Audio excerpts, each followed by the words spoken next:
Bandits threaten a little girl at a remote gas station, mocking her silence and intimidating the attendant. What they don't realize is that her loyal companion isn't just any dog.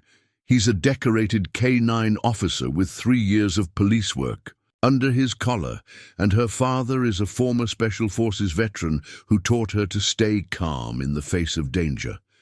The confrontation that follows will teach these criminals a lesson they'll never forget. The midday sun beat down mercilessly on Evergreen Junction, a dusty crossroads where Highway 42 met the old county road that led to nowhere in particular. Tucker's fill-up stood as the only sign of civilization for 20 miles in any direction. A weathered building with 2 ancient pumps, a small convenience store, and a flickering neon sign that had seen better days.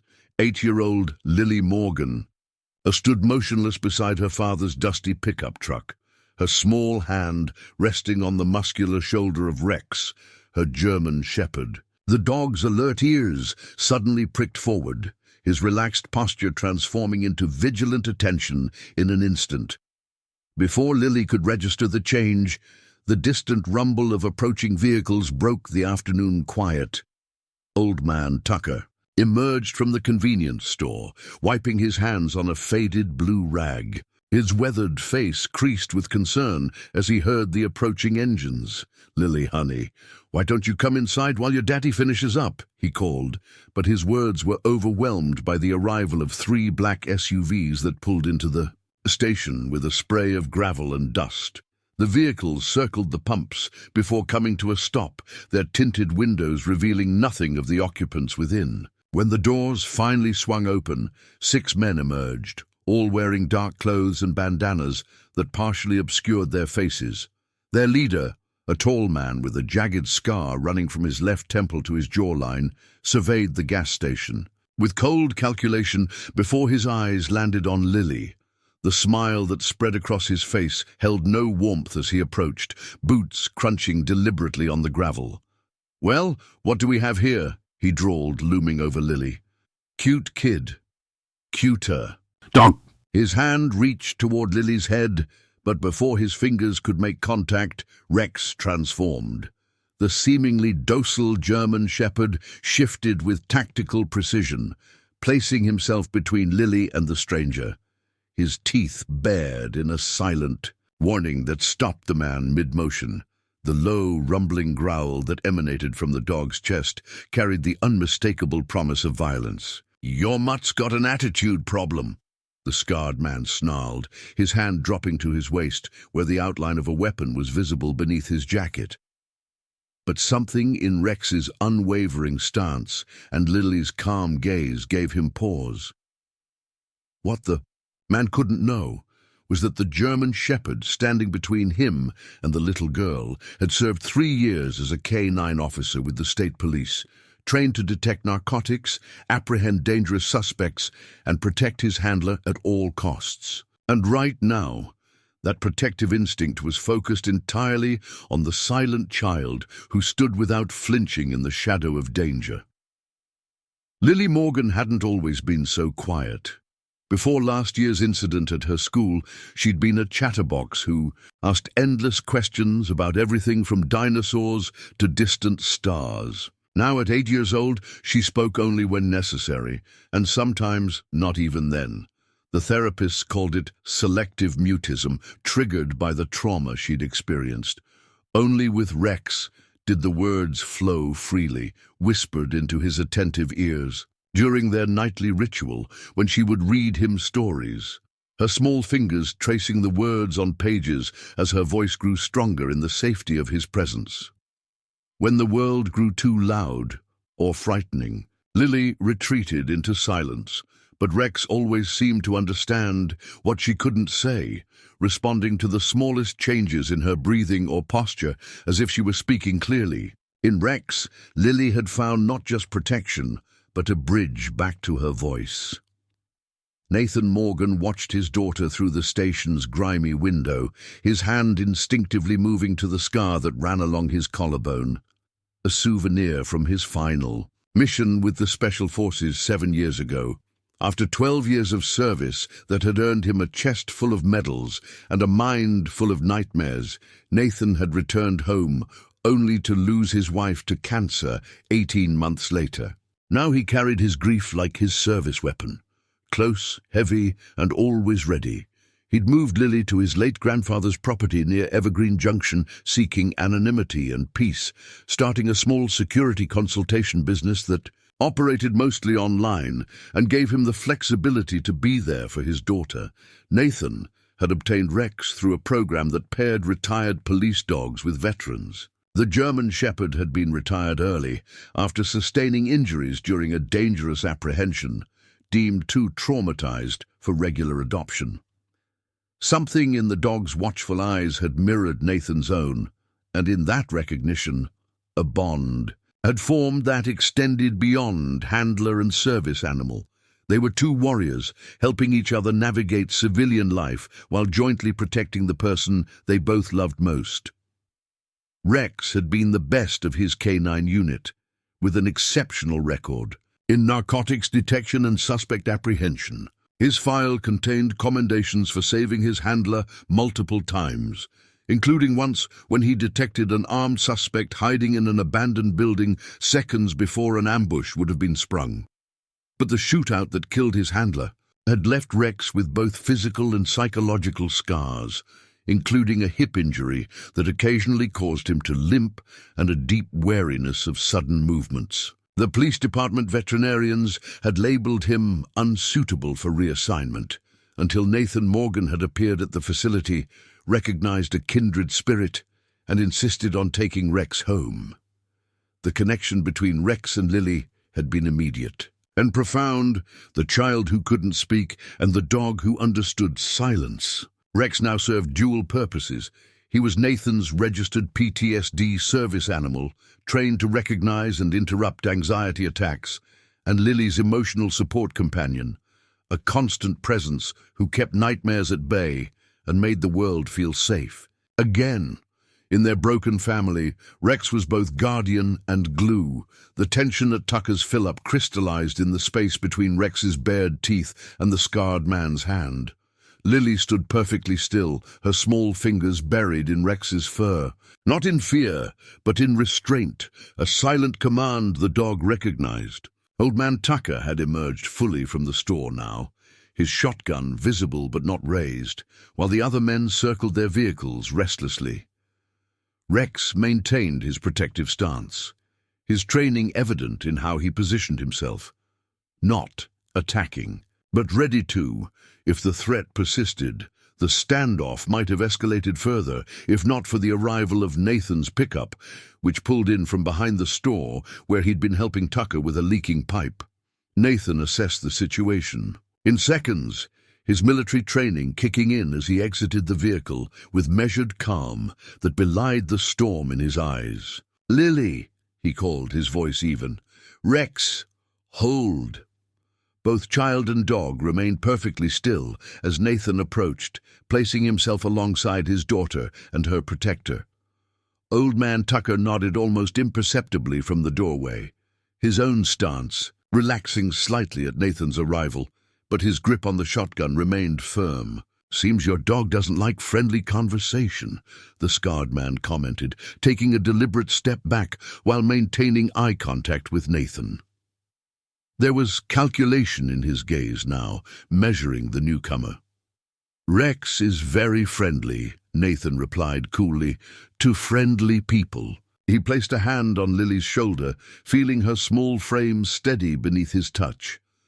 "Everything okay here, Tucker?" The gas station owner cleared his throat. "Just explaining to these gentlemen that we're closing up for the evening." The scarred man laughed, the sound echoing across the empty parking lot. "Kind of early, isn't it? Sun's still high." His eyes narrowed as he studied Nathan more carefully, recognition dawning. "You're that security consultant, the special forces guy." It wasn't a question. "Heard you moved to our little corner of nowhere. Didn't realize you brought a police dog with you." "My daughter's dog," Nathan corrected mildly. "And we're just getting gas, same as anyone." One of the other men, wiry with a spider tattoo crawling up his neck, knocked over a display of windshield washer fluid. The containers clattered across the concrete, blue liquid spreading like spilled blood across the hot pavement. "Oops," he called out with mock concern. Nathan didn't react to the provocation, but Rex's ears flattened slightly, his focus shifting momentarily to track the new movement before returning to the scarred man. "See, here's the thing," the scarred man continued, his voice taking on an instructional tone. "Evergreen Junction has certain ways of doing business, certain understandings. Old Tucker here is still learning about those understandings." He gestured broadly at the station. "Protection costs money, but it's worth it, yeah, because accidents," he nodded toward the spilled fluid, "happen all the time." Throughout this exchange, Lily hadn't moved or spoken, but her eyes never left the scarred man's face. There was something in her steady gaze that seemed to unsettle him, causing him to shift his weight almost imperceptibly. News of the standoff at Tucker's fill-up spread through Evergreen Junction before the dust from the black SUV's departure had settled. By dusk, 3 different versions of the story were circulating, each more dramatic than the last. At the Crossroads Diner, they talked about how little Lily Morgan had stared down a notorious gang leader without blinking. At the May hardware store, Jim Wilkins described the police dog that had nearly torn out a criminal's throat. By morning, the story had morphed into the little girl and her wolf who had defied the most dangerous criminals in 3 counties. Nathan heard snippets of these embellishments as he went about his business the following day, setting up security. "Cameras for Wilkins Hardware. They're back, you know," Jim said quietly as he handed Nathan a wrench. "Circling the town like vultures. Drove past the elementary school this morning, real slow-like." Nathan tightened the mounting bracket with more force than necessary. "They've been pressuring businesses for protection money for months now," Jim continued, wiping his greasy hands on a rag. "Most folks were paying up just to avoid trouble. Nobody much wanted to be the first to say no."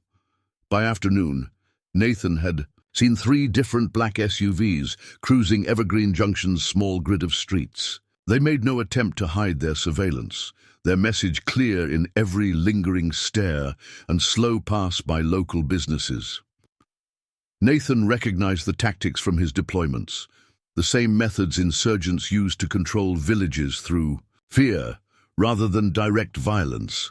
He kept Lily home from school, setting her up with books and drawing supplies within sight of his workbench, where he methodically cleaned and checked Rex's training equipment.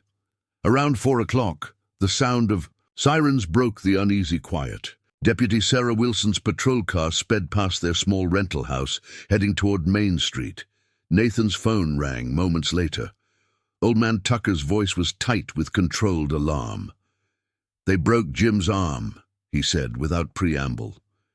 2 of them walked into the hardware store and smashed his register when he tried to stop them. They made an example of him, said it was a message for anyone thinking about playing hero. While Lily slept that night, curled against Rex's protective form, Nathan sat on the porch, cleaning his service pistol, a habit that calmed his thoughts. The day's events played through his mind, but it was the look in the scarred man's eyes when he'd first seen Lily that troubled Nathan most. There had been the expected intimidation and anger, yes, but something else too, a flash of recognition or confusion that didn't fit. Across town in the abandoned hunting lodge that served as the gang's temporary headquarters, the scarred man, known to his associates as Viper, sat alone in his makeshift office, a bottle of whiskey open but barely touched on the desk before him. From his wallet, he withdrew a worn photograph, creased and faded from years of handling. The image showed a much younger Viper, perhaps 16, with his arm around a small girl of about 5. Both children had the same distinctive hazel eyes, though the girl's face held a brightness that his had already lost by then. "Hey, boss!" Spider's gruff voice preceded his lanky form through the doorway. The boys want to know the plan for tomorrow. That security guy and his kid going to be a problem. Viper quickly slipped the photo back into his wallet. We stick to the usual approach. Nobody plays tough guy once their windows get broken or their cars get torched. But his voice lacked its usual conviction. And the kid, the one with the attacked dog. Viper stared at his lieutenant for a long moment. Leave them for now. We focus on the businesses first. He reached for the whiskey, effectively dismissing Spider, who retreated with a puzzled frown. Alone again, Viper extracted the photo once more, studying the little girl's face. His sister, taken to a different foster home when their mother went to prison. He'd searched for years, following cold trails across 3 states, only to lose track of her completely after she turned 18. Something about Lily Morgan's eyes had stirred memories he'd spent a lifetime drowning in alcohol and violence. It was probably nothing, just his mind playing tricks, but as he prepared for bed, the little girl's fearless stare continued to haunt him. I don't see why we should all suffer because of them, Helen Simmons declared, her voice carrying across the aisle of the grocery store where Nathan was carefully selecting apples under Lily's watchful eye. That little girl and her father brought this trouble to our doorstep. She made no attempt to lower her voice, clearly intending for Nathan to hear. Rex, wearing his service dog vest, shifted closer to Lily, who had gone completely still at the woman's words. Nathan maintained his composure, placing another apple in their basket with deliberate calm.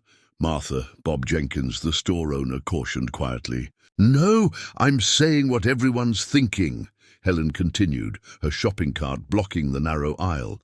"Jim Wilkins is in the hospital with a broken arm. The pharmacy got its window smashed last night, and it all started after the confrontation at Tucker's. Maybe if you and your dog hadn't provoked those men, they'd have moved on by now." She fixed Nathan with an accusatory stare. Nathan felt the familiar tightening in his chest that preceded his worst episodes. He focused on his breathing, on the weight of the apple in his hand, on Lily's small presence beside him.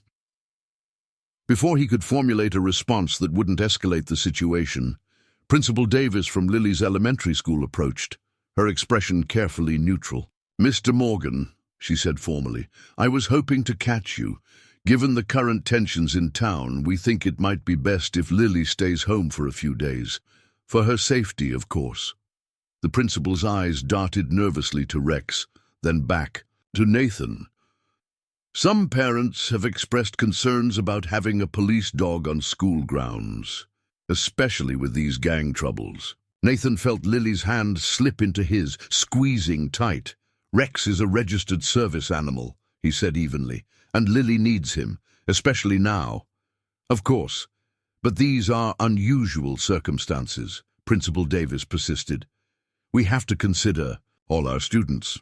Helen Simmons nodded emphatically. "See, this is exactly what I mean. Those of us who've lived in Evergreen Junction all our lives are having our whole town turned upside down because of newcomers who don't understand how things work here." Nathan glanced down at Lily, saw the hurt and confusion in her eyes, and made a decision. He set down the shopping basket and took his daughter's hand. "Let's go home, sweetie." As they walked away, he heard Helen's triumphant whisper, "Good riddance." That evening, a knock at their door revealed Old Man Tucker, hat in hand and concern etched on his weathered face. "Heard about what happened at Jenkins' place," he said without preamble. "That ain't right. Helen Simmons never had a kind word for anyone, even before all this." He handed Nathan a flyer. "Town meeting tomorrow night. Thought you should know." Nathan studied the paper, uncertain. "Not sure we'd be welcome, Tucker." Tucker snorted. "It's about your expertise, son. I was in Vietnam, and I recognize what these bandits are doing. It's the same playbook. Divide the community, isolate the strong ones, pick off the weak." He glanced at Lily, who was sitting with Rex on the living room floor, drawing quietly. "You don't have to come, but this town needs to understand what it's up against." The community center was packed when Nathan reluctantly arrived the next evening. Lily and Rex at his side. The conversations hushed momentarily as they entered, then resumed with increased intensity. Deputy Sarah Wilson nodded to them from near the podium, where Mayor Harrison was attempting to bring the meeting to order. Helen Simmons sat in the front row, her disapproving glare following them as they found seats near the back. "We all know why we're here," the mayor began. "These criminals have escalated from intimidation to violence, and we need to decide how to respond as a community." "We should just pay them," someone called out. "It's cheaper than replacing broken windows every week." "And then what?" Tucker stood up. "They'll just demand more next time. That's how extortion works." "Easy for you to say," Helen interjected. "Your gas station hasn't been touched." "Not yet," Tucker replied grimly. The debate grew heated, with voices rising in argument across the new room. Lily pressed closer to Rex, who remained alert but calm at her feet. When the shouting reached a peak, Nathan finally rose, his military bearing commanding attention even before he spoke. "I've seen this before," he said, his voice cutting through the clamor.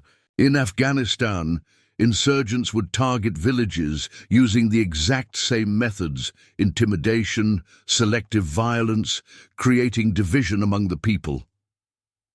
He scanned the room, meeting hostile and curious gazes alike. "They're counting on you to turn against each other, to isolate anyone who resists. That's how they win, without a fight." "So what? We're supposed to form some kind of militia?" Mayor Harrison asked skeptically. "These people are dangerous criminals." "No," Nathan shook his head. "But you need a coordinated response. Communication, mutual support systems, ways to protect the most vulnerable first." He explained the patterns he'd observed, the careful escalation of threats designed to maximize fear with minimal actual violence. As he spoke, Lily suddenly stiffened beside him, her breathing becoming rapid and shallow. Nathan recognized the signs of an impending panic attack, but before he could react, Rex quietly rose from his position, pressing his body against Lily's legs and placing his head in her lap. The dog's warm weight and steady presence immediately began calming her, his trained response to her anxiety so smooth and natural that most people in the room didn't even notice what was happening. But Deputy Wilson did, as did Tucker and a few others who were watching closely. The seamless way the dog anticipated and addressed Lily's need spoke volumes about his training and their bond. After the meeting had wound down, with the town still divided but at least discussing actual solutions, Jim Wilkins approached Nathan, his arm in a cast and his face drawn with pain. Lily, who had been silently observing everything from Nathan's side, suddenly reached into her small backpack and pulled out a folded piece of paper. Without a word, she handed it to Jim. The hardware store owner carefully unfolded the drawing with his good hand. On it, Lily had depicted Jim standing in front of his store, his arm healed, surrounded by townspeople who formed a protective circle around him. Rex was drawn in the foreground, alert and watchful. "Well now," Jim said softly, his voice thick with emotion. "That's something, isn't it?" He knelt down to Lily's level. "Thank you, little lady. I think I needed to see this today." This small interaction didn't go unnoticed. Several people, including Deputy Wilson and Dr. Maya Chen from the local clinic, gathered around to see the drawing. The simple, hopeful image somehow conveyed what Nathan's words alone couldn't: a vision of the community standing together, rather than fracturing apart. "Mr. Morgan," Deputy Wilson said as people began to disperse, "I'd like to hear more about those coordination strategies you mentioned.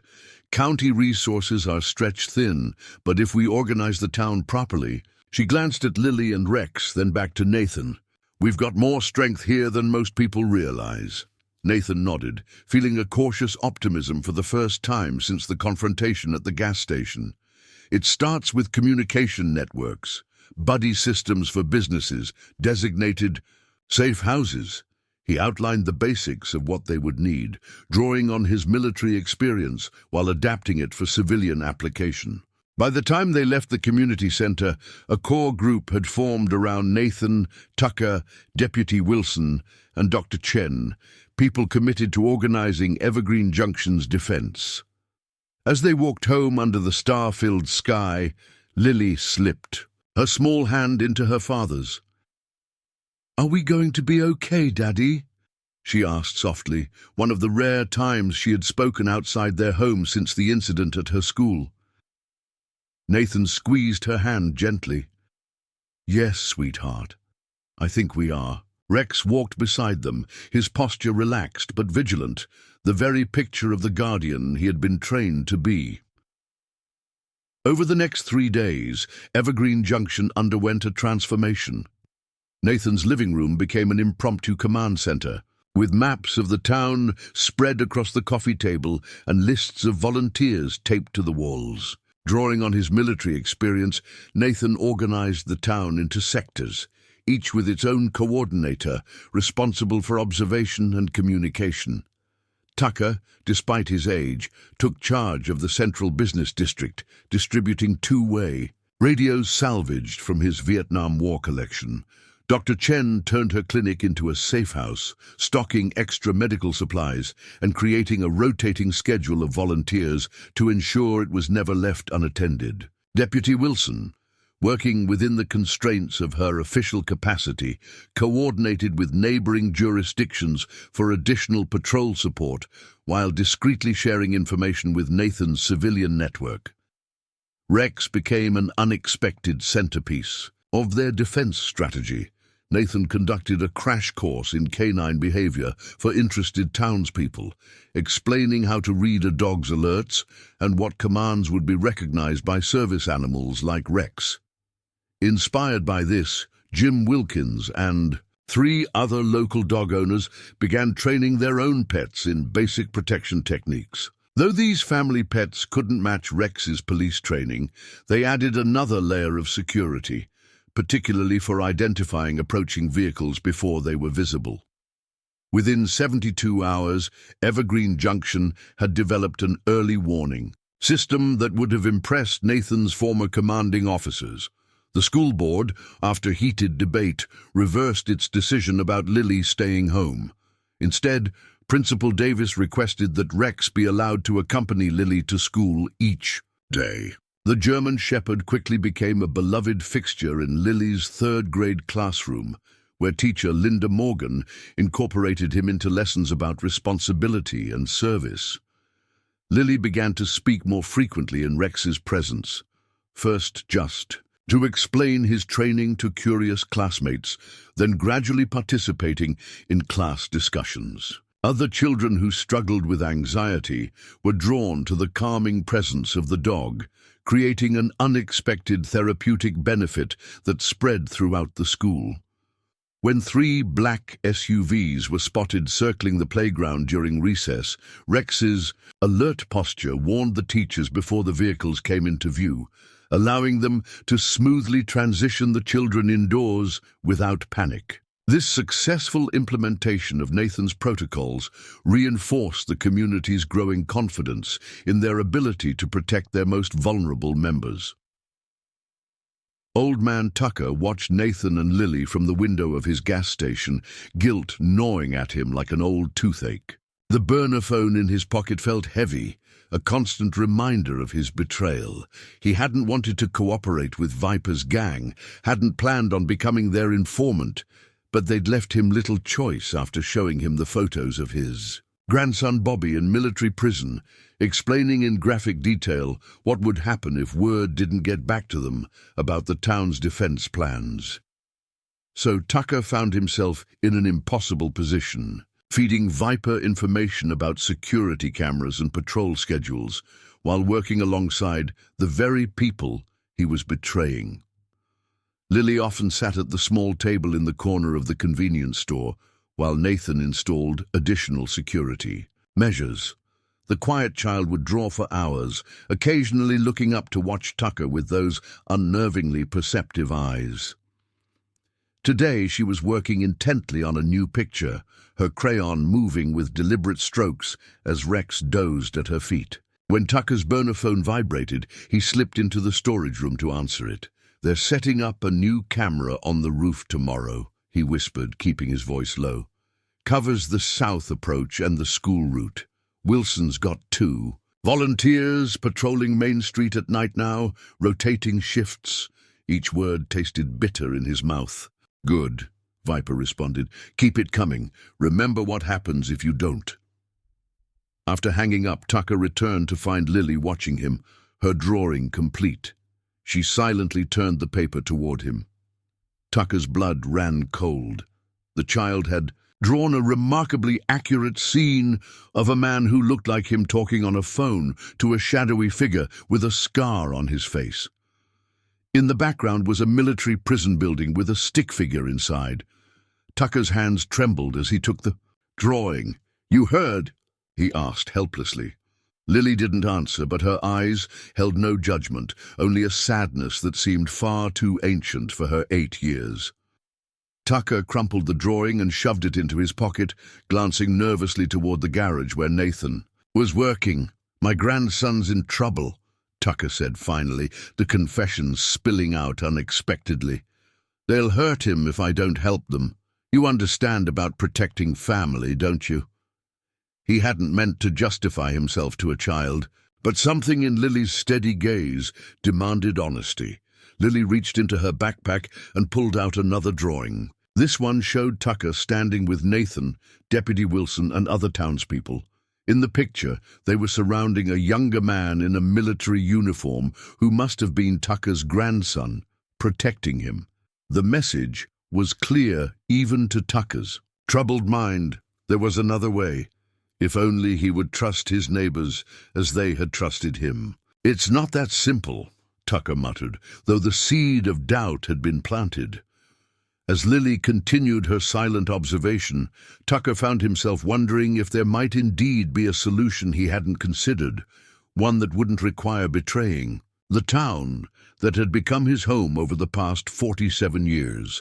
The gang's intimidation campaign intensified as Evergreen Junction's defenses solidified. Dr. Chen arrived at her clinic one morning to find the windows shattered and threatening. Messages spray-painted across the walls. The pharmacy's delivery van had its tires slashed after the owner installed the security cameras Nathan recommended. Most disturbing was the nighttime attack on the elementary school, where classroom windows were broken and desks overturned.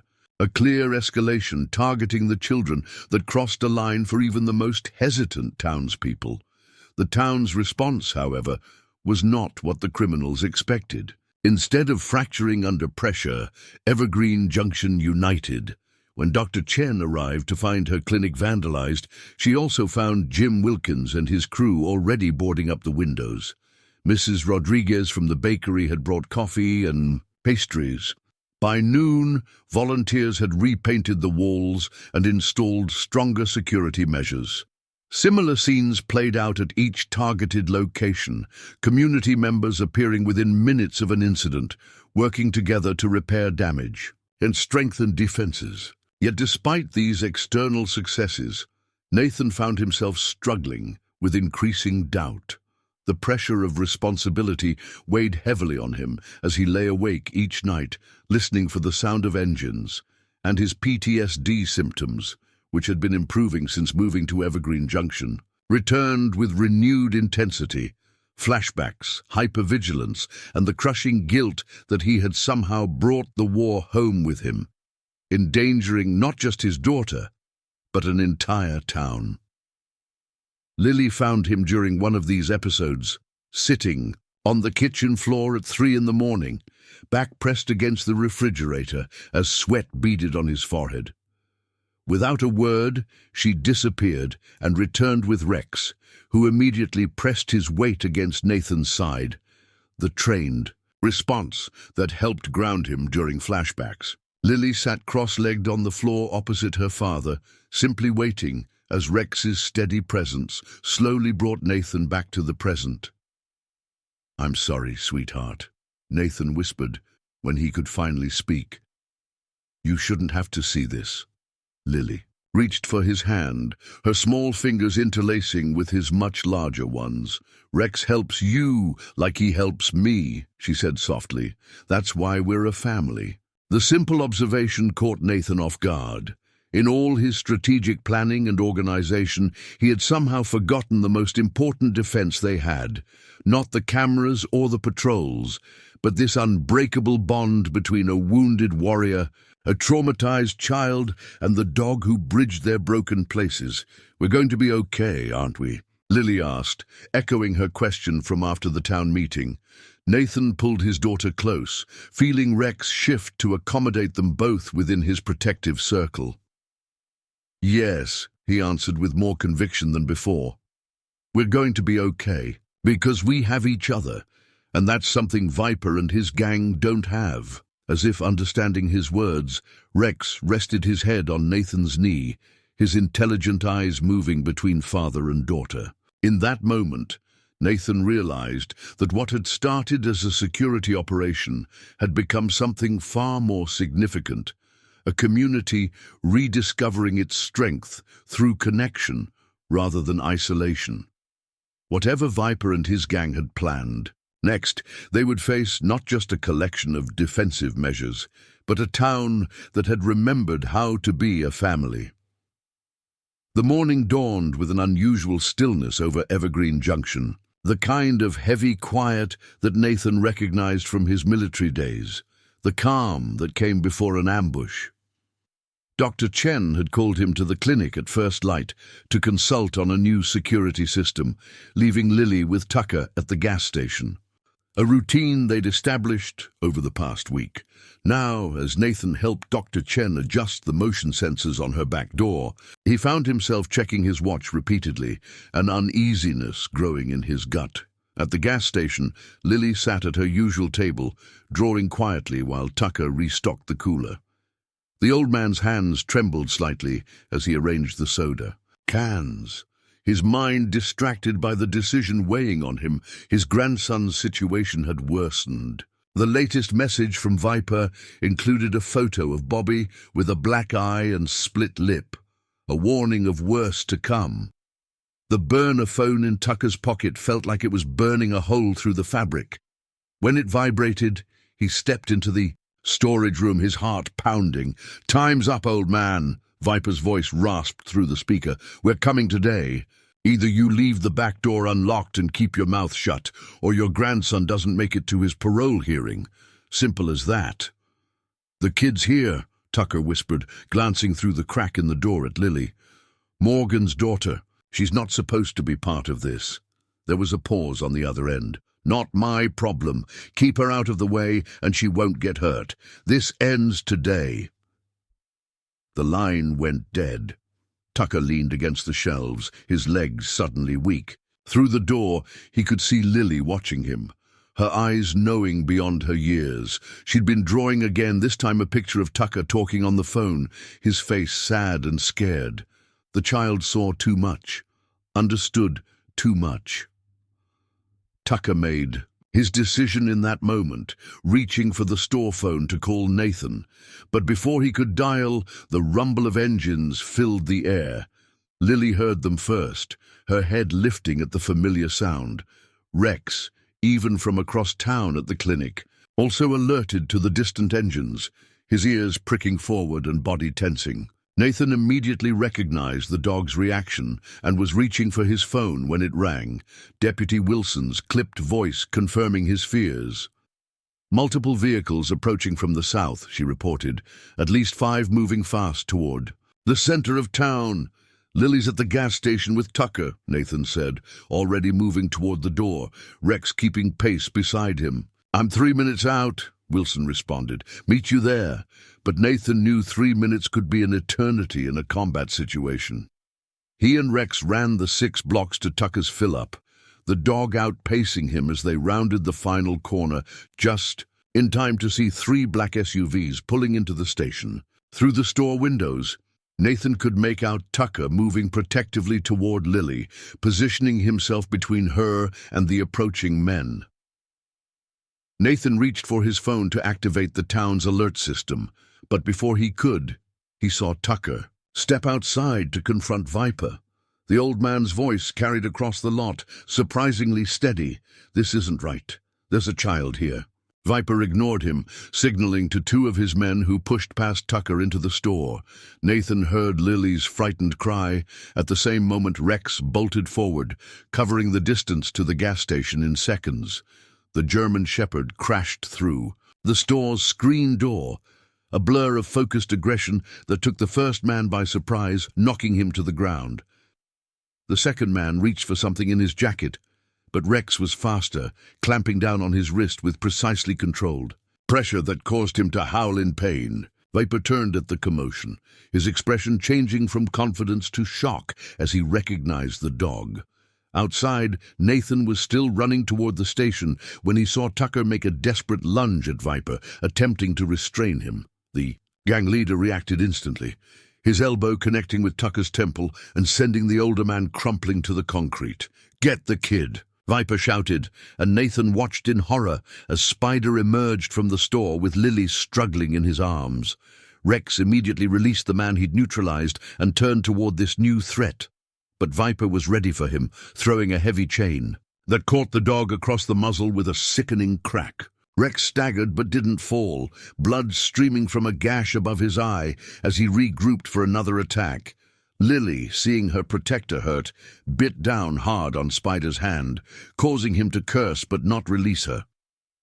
Viper, recognizing that Nathan was seconds away from reaching them, made a snap decision. "Take her and go now!" he ordered Spider, who threw Lily onto the back seat of an SUV and roared away from the station, two other vehicles falling in behind him. Viper and the remaining gang members quickly jumped into the last SUV to follow, but not before Viper locked eyes with Nathan across the parking lot. In that brief moment, something passed between them. Not the triumph Nathan expected to see in his enemy's eyes, but something more complex, almost conflicted. Then they were gone, leaving Nathan standing in the gas station lot with an injured dog and unconscious Tucker, and the most important person in his world taken from him. The sound of Deputy Wilson's siren approached as Rex limped to Tucker's side, checking on the fallen man before returning to Nathan, awaiting commands despite his own injury. The German Shepherd's eyes held a clear message. They would find Lily, whatever it took. Nathan Connor had experienced fear in combat, the adrenaline-soaked hyper-awareness that came with bullets flying and IEDs detonating. But nothing in his military career had prepared him for the hollow terror of watching his daughter disappear in the back of an SUV. It was Deputy Wilson who kept him functioning, her calm, authoritative voice cutting through his panic as she called in the kidnapping and mobilized every available officer in the county.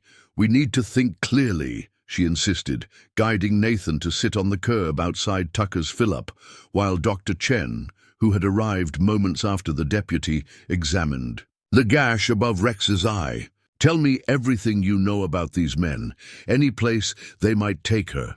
Nathan forced himself to focus, to apply his tactical training to the situation. "They've been operating out of the abandoned Riverstone Mill," he said, his voice steadier than he felt. "About 5 miles north of town. We've had observers tracking their movements." Tucker Miller had regained consciousness, a large bruise forming where Viper had struck him. His eyes were hollow with guilt as he approached Nathan. "This is my fault," he confessed, words tumbling out in a rush. "They were threatening my grandson in military prison. I've been feeding them information. I tried to call you when I realized they were coming for Lily, but—" His voice broke. "I'm so sorry, Nathan." The betrayal should have infuriated Nathan, but he found only a dull recognition. In war, fear made people do desperate things to protect their loved ones. Instead of anger, he felt a strange clarity descending. The familiar combat focus that had saved his life multiple times in Afghanistan. "Did you hear anything about their plans?" he asked Tucker. "Anything that might help us find Lily?" The old man shook his head miserably, then paused. Wait, Lily left something just before they came in. She was drawing. She hid it under the counter. Nathan rushed inside to find the drawing, a crude but recognizable map of the Evergreen area with an X mark near the old water tower, well beyond the mill where they'd thought the gang was based. More importantly, Lily had left her special bracelet, the one with her mother's charm, beside the drawing. Nathan showed it to Rex, who sniffed it carefully, memorizing Lily's scent. By noon, Evergreen Junction had mobilized in a way Nathan had never imagined possible. The town's defensive network transformed into a search operation, with Jim Wilkins's mechanics blocking roads, Mrs. Rodriguez's bakery becoming a supply station for searchers, and even Helen Simmons opening her home as a coordination center. People who had been suspicious of Nathan days earlier now looked to him for leadership, their community differences forgotten in the face of a child in danger. "They'll expect us to come straight at them," Nathan explained to the group gathered. "In the sheriff's office, Military Tactics 101, never do what your enemy anticipates." He outlined a strategy that utilized the town's communication network to create a distraction at the mill while a smaller team approached the water tower from the riverside. "I'm going with you," Deputy Wilson stated, not a question, but a declaration. Dr. Chen also volunteered, bringing medical supplies in case Lily was injured. As Nathan strapped on a bulletproof vest borrowed from the sheriff's department, he felt a hand on his shoulder. Tucker stood there, a determined look replacing his earlier guilt. "My grandson is in prison because he got mixed up with these people years ago," Tucker said quietly. "I won't let another child suffer for my mistakes. I know these woods better than anyone. I can get you there unseen." Nathan studied the old man's face, seeing past the betrayal to the core of someone who, like himself, would do anything to protect family. He nodded once, a soldier's acknowledgement of both the offer and the implied apology. Rex, his wound cleaned and bandaged by Dr. Chen, stood alert beside Nathan, the dog's entire body focused with singular purpose despite his injury. There was no question of leaving him behind. Not only was he their best chance of tracking Lily, but Nathan knew that nothing short of death would stop the German Shepherd from searching for his young charge. As they prepared to leave, Nathan found himself falling back on the ritual he'd performed before every combat mission, checking his equipment, reviewing the plan, and finally, as always, touching the photo of Lily he kept in his pocket. But this time, the stakes were immeasurably higher. This wasn't a mission for country or duty. This was everything that mattered in his world. The old water tower rose above the tree line, its rusted frame silhouetted against the late afternoon sky like a sentinel from another era. From their concealed position in the underbrush, Nathan could make out two SUVs parked at the base of the structure and a flicker of movement in the maintenance shed nearby. Rex, despite his injury, remained perfectly still beside him, ears forward, and body tense, the posture that told Nathan they were close to Lily. The distraction at the mill had worked better than anticipated. Jim Wilkins and his crew had created enough commotion to draw most of the gang away, leaving only a skeleton crew guarding the water tower hideout. Deputy Wilson had positioned herself on the access road with two other officers ready to move. When signaled, while Tucker led Nathan, Dr. Chen, and Rex through the dense woods that bordered the property. "There," Tucker whispered, pointing to the shed. "That's where they'd keep her. Used to be the water district office before they automated." "Everything," Nathan nodded, scrutinizing the building for points of entry and potential threats. He could make out Spider's lanky frame through one of the dirty windows and at least one other guard by the door. Of Viper, there was no sign. Nathan turned to Rex, unclipped his leash, and gave the hand signal they'd practiced countless times. In training, The command to search and protect. The dog slipped silently into the underbrush, circling wide to approach the shed from behind. "On my signal," Nathan murmured to Tucker and Dr. Chen. "But stay back unless I call for you." He had just started to move when a voice behind them caused all three to freeze. "Looking for something, soldier?" Viper stepped from behind a tree, a pistol held casually at his side. The gang leader was alone, his expression unreadable. Nathan straightened slowly, hands visible. "You know why I'm here?" "Yeah," Viper acknowledged. "Figured you'd find this place eventually. Your kid's smart, dropped clues along the way. Reminds me of someone." Something in his tone made Nathan pause. "If you've hurt her," Nathan began, but Viper cut him off. "She's fine, scared but not hurt." The gang leader holstered his pistol, a gesture that confused Nathan. "Spider wanted to use her for leverage, make the town back off. I told him children are off limits." "Then why take her at all?" Dr. Chen demanded, her medical bag clutched tightly. Viper's eyes remained fixed on Nathan. "Needed to end this standoff one way or another. Town's gotten too organized, too resistant. Bad for business." He reached slowly into his vest pocket and withdrew a worn photograph, holding it out to Nathan. "Take a look. Tell me what you see." Nathan cautiously accepted the photo, studying the faded image of two children, a teenage boy and a young girl with startlingly familiar eyes. The girl looked so much like, "That's my sister," Viper said quietly.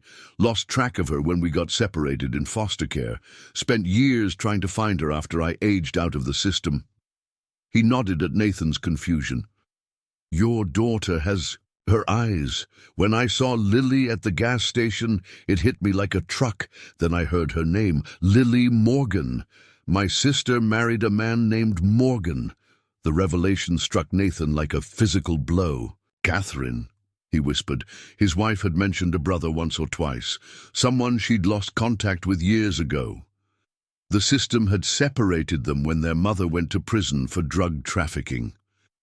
Catherine had been adopted by a loving family, while her older brother had bounced between foster homes until he ran away at 16. Viper Jackson nodded. When Catherine married and changed her name, the trail went cold. I never knew she'd settled in this part of the country. His voice roughened. Never knew she'd died. The sound of footsteps interrupted them as Rex returned, his posture alert but not aggressive. The dog looked expectantly at Nathan, then back toward the shed, his trained indication that he'd found Lily and she was unharmed. "I need to get my daughter," Nathan said firmly, pocketing the photograph. Jackson studied him for a long moment. "You were good to her. To my sister." "I loved her with everything I had," Nathan answered honestly. "And I'd die before I let anything happen to Lily." A distant explosion echoed from the direction of the mill, the second phase of the distraction. Jackson's radio crackled with alarmed voices, but he ignored it, his focus entirely on Nathan. "Spider won't give her up easy," he warned. "He's got his own agenda, thinks I've gone soft." He drew his pistol again, checking the chamber before offering it to Nathan. "You might need this." Nathan shook his head, patting Rex's flank. "We've got this." He signaled to the dog, who immediately moved toward the shed, Nathan following closely. Behind with Tucker and Dr. Chen, trailing at a safer distance. What happened next unfolded with the chaotic speed of combat. While Rex circled to the back of the shed, Nathan approached the front, drawing the attention of the guard. As the man raised his weapon, Rex crashed through a rear window, creating the diversion Nathan needed to disarm the sentry with practiced efficiency. Inside, Spider had just enough time to register the commotion before Rex was on him. The German shepherd's training evident in how he pinned the larger man without causing serious injury. Lily, tied to a chair in the corner, let out a cry of relief at the sight of her father and Rex. As Nathan freed her, checking quickly for injuries, Spider managed to throw Rex off, reaching for a knife strapped to his boot. before he could use it. However, Jackson appeared in the doorway, his expression cold. "It's over," he told his lieutenant. "The girl leaves with her father. You've lost." "You've lost your edge," Spider snarled. "This was our chance to break the town, and you're throwing it away over some kid." He lunged forward, the knife now aimed at Jackson rather than Nathan or Lily. What happened next would be debated in Evergreen Junction for years to come. Some would say it was Rex who intervened, launching himself between Jackson and the knife. Others would insist it was Jackson himself who deflected the blade. What no one disputed was that in the ensuing struggle, both Rex and Jackson were wounded, the shepherd taking a deep slash across his shoulder, while Jackson suffered a puncture to his abdomen. As Deputy Wilson and her officers stormed the shed, they found a tableau frozen in time, Nathan shielding Lily in one corner, Dr. Chen already moving to treat the wounded, and Spider subdued on the floor beneath Tucker's surprisingly strong grip. Rex, despite his injury, stood guard over them all, his focus unwavering even as blood seeped through his fur. "Uncle Jack?" Lily's small voice broke the silence, her eyes fixed on Jackson as Dr. Chen worked to stop his bleeding. It was the first time she'd spoken since being taken, and the simple recognition in those two words changed everything. Dr. Chen worked frantically in the cramped confines of her clinic surgical suite, her hands moving with practiced precision as she fought to stabilize Rex. The German shepherd lay unconscious on the metal table, his normally alert form now terrifyingly still.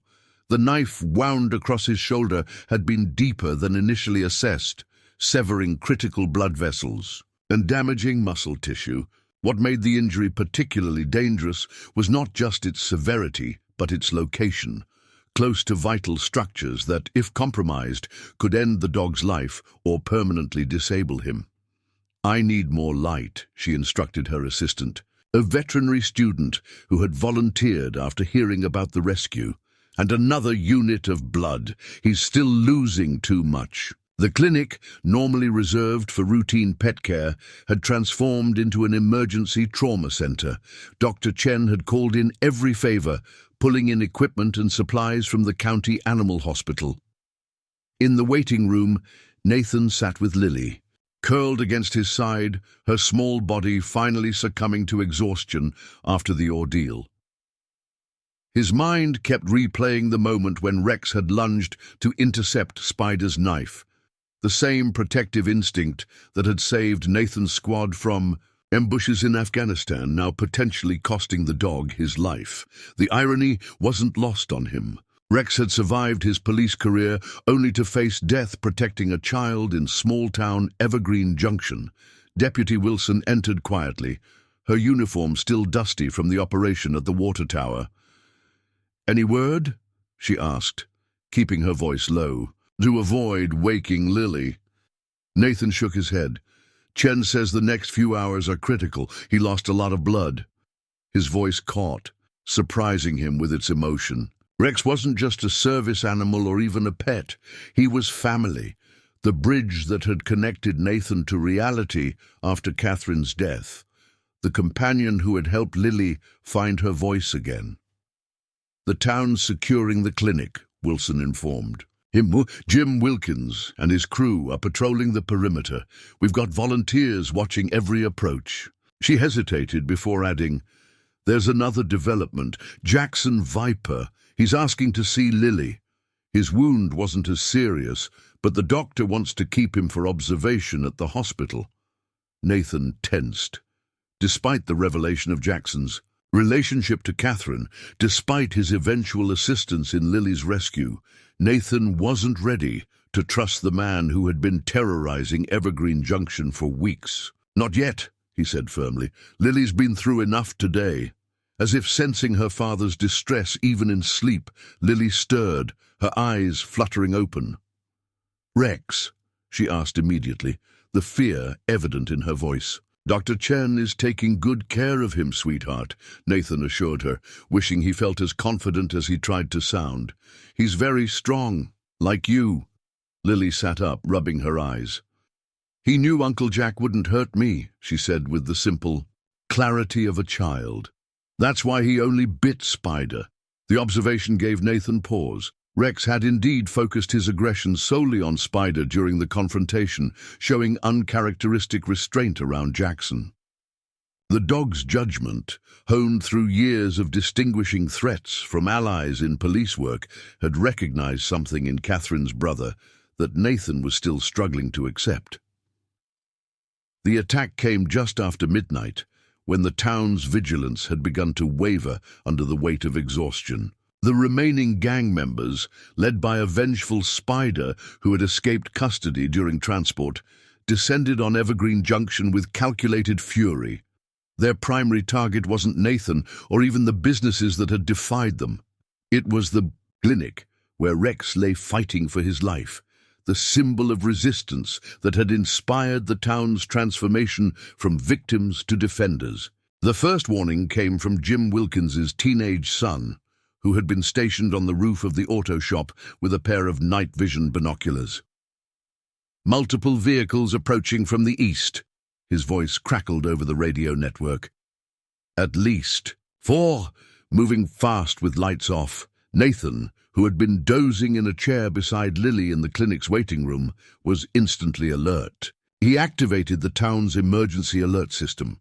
3 short bursts on the volunteer fire department siren that signaled imminent threat. Throughout Evergreen Junction, lights flickered on as the defensive network mobilized with a speed that would have impressed Nathan's former military commanders. Deputy Wilson arrived at the clinic minutes later, her expression grim. "They've split into 2 groups," she reported. "Main force is headed here, but they've got a smaller unit targeting the school, trying to divide our response." Nathan recognized the tactic from insurgent attacks in Afghanistan. "They think we'll prioritize the school even though it's empty at night." "And they're right," Wilson confirmed. "I've already sent 2 deputies there because we can't take the chance. We're stretched thin." Inside the surgical suite, Dr. Chen looked up at the sound of the siren, her hands steady despite her concern. Rex's condition remained precarious. The transfusion had stabilized him, but he remained unconscious, his breathing shallow. Moving him would be dangerous, possibly fatal. She caught the eye of her assistant. "Whatever happens, we don't leave him," she said firmly, adjusting the IV drip that was delivering vital fluids and antibiotics to her patient. The defensive preparations Nathan had established throughout town were being tested in real time. Barricades appeared at strategic intersections, manned by determined citizens armed with spotlights and cameras rather than weapons.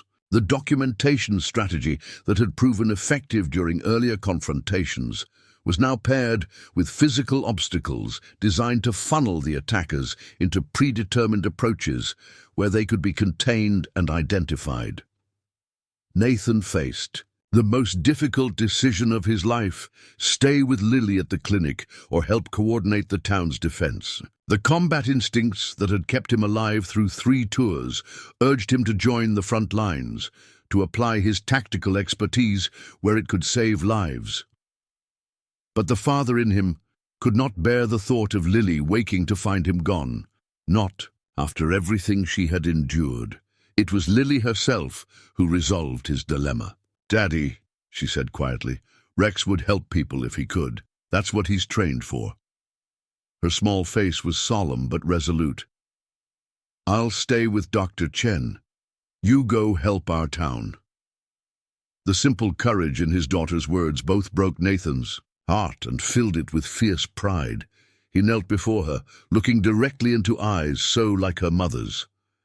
"I'll be back soon," he promised. "Stay inside. Do exactly what Dr. Chen tells you." As Nathan joined the defense coordination at the clinic's front entrance, he found himself fighting not just external enemies, but his own demons. The sounds of approaching engines triggered flashbacks to roadside ambushes in Helmand Province. The responsibility for civilian lives weighed heavier than any combat command he'd held. Yet underneath the fear and memories lay something stronger: the determination to protect this community that had become his home, to ensure that Lily would have a safe place to grow up, to honor Rex's sacrifice by standing firm against those who would rule through intimidation. The gang's assault on the clinic began with a feint, a small group of 3 SUVs approaching from the front, while the main force circled to attack from the rear parking lot. Nathan recognized the strategy, immediately redirecting Jim Wilkins and 4 other volunteers to reinforce the back entrance seconds before Spider and 8 men roared into view. The clinic's newly installed security lights blazed to life, momentarily blinding the attackers and giving the defenders critical seconds to position themselves. What followed was not the one-sided intimidation the gang had grown accustomed to, but an organized resistance that clearly caught them off guard. The town's communication network functioned seamlessly, with real-time updates, allowing Nathan to shift resources precisely where they were needed. When 3 men attempted to break, through a side window they found Tucker and 2 hardware store employees waiting with fire extinguishers that temporarily blinded them. When Spider himself led a charge at the clinic's rear door, the reinforced barricade held just long enough for Deputy Wilson to arrive with additional officers.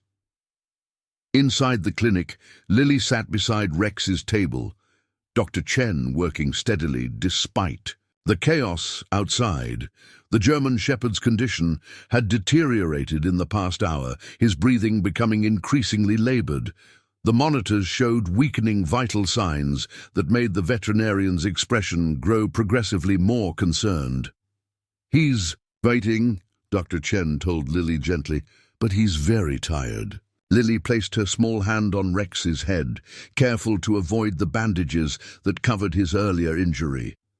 "He's the bravest dog in the world," she whispered. Then, to Dr. Chen's surprise, the child began to sing softly, a lullaby with a gentle melody that seemed oddly familiar.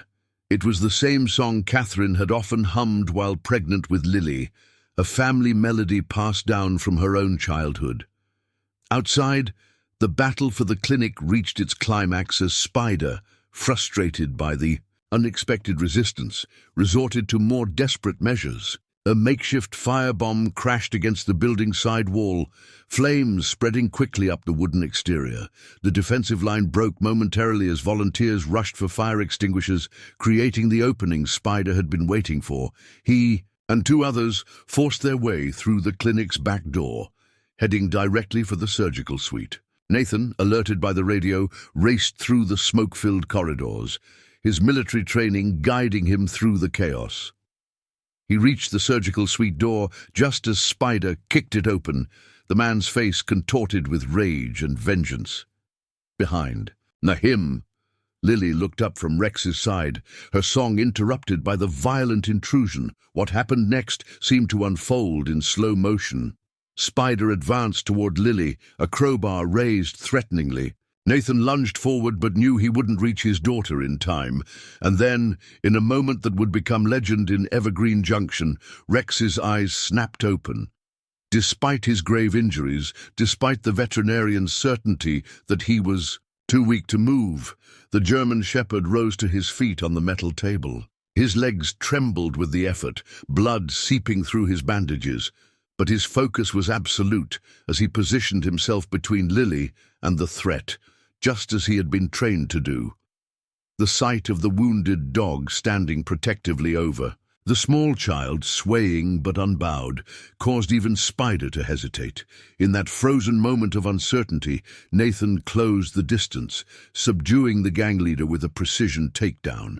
As Spider fell, Rex collapsed back onto the table, his final reserves of strength exhausted, but his mission complete. Lily was safe. The morning after the assault on the clinic dawned with an eerie quiet over Evergreen Junction. The gang attack had been repelled, but at significant cost. 2 townspeople hospitalized with injuries, the clinic's exterior badly damaged by fire, and Rex still clinging to life by the thinnest of threads.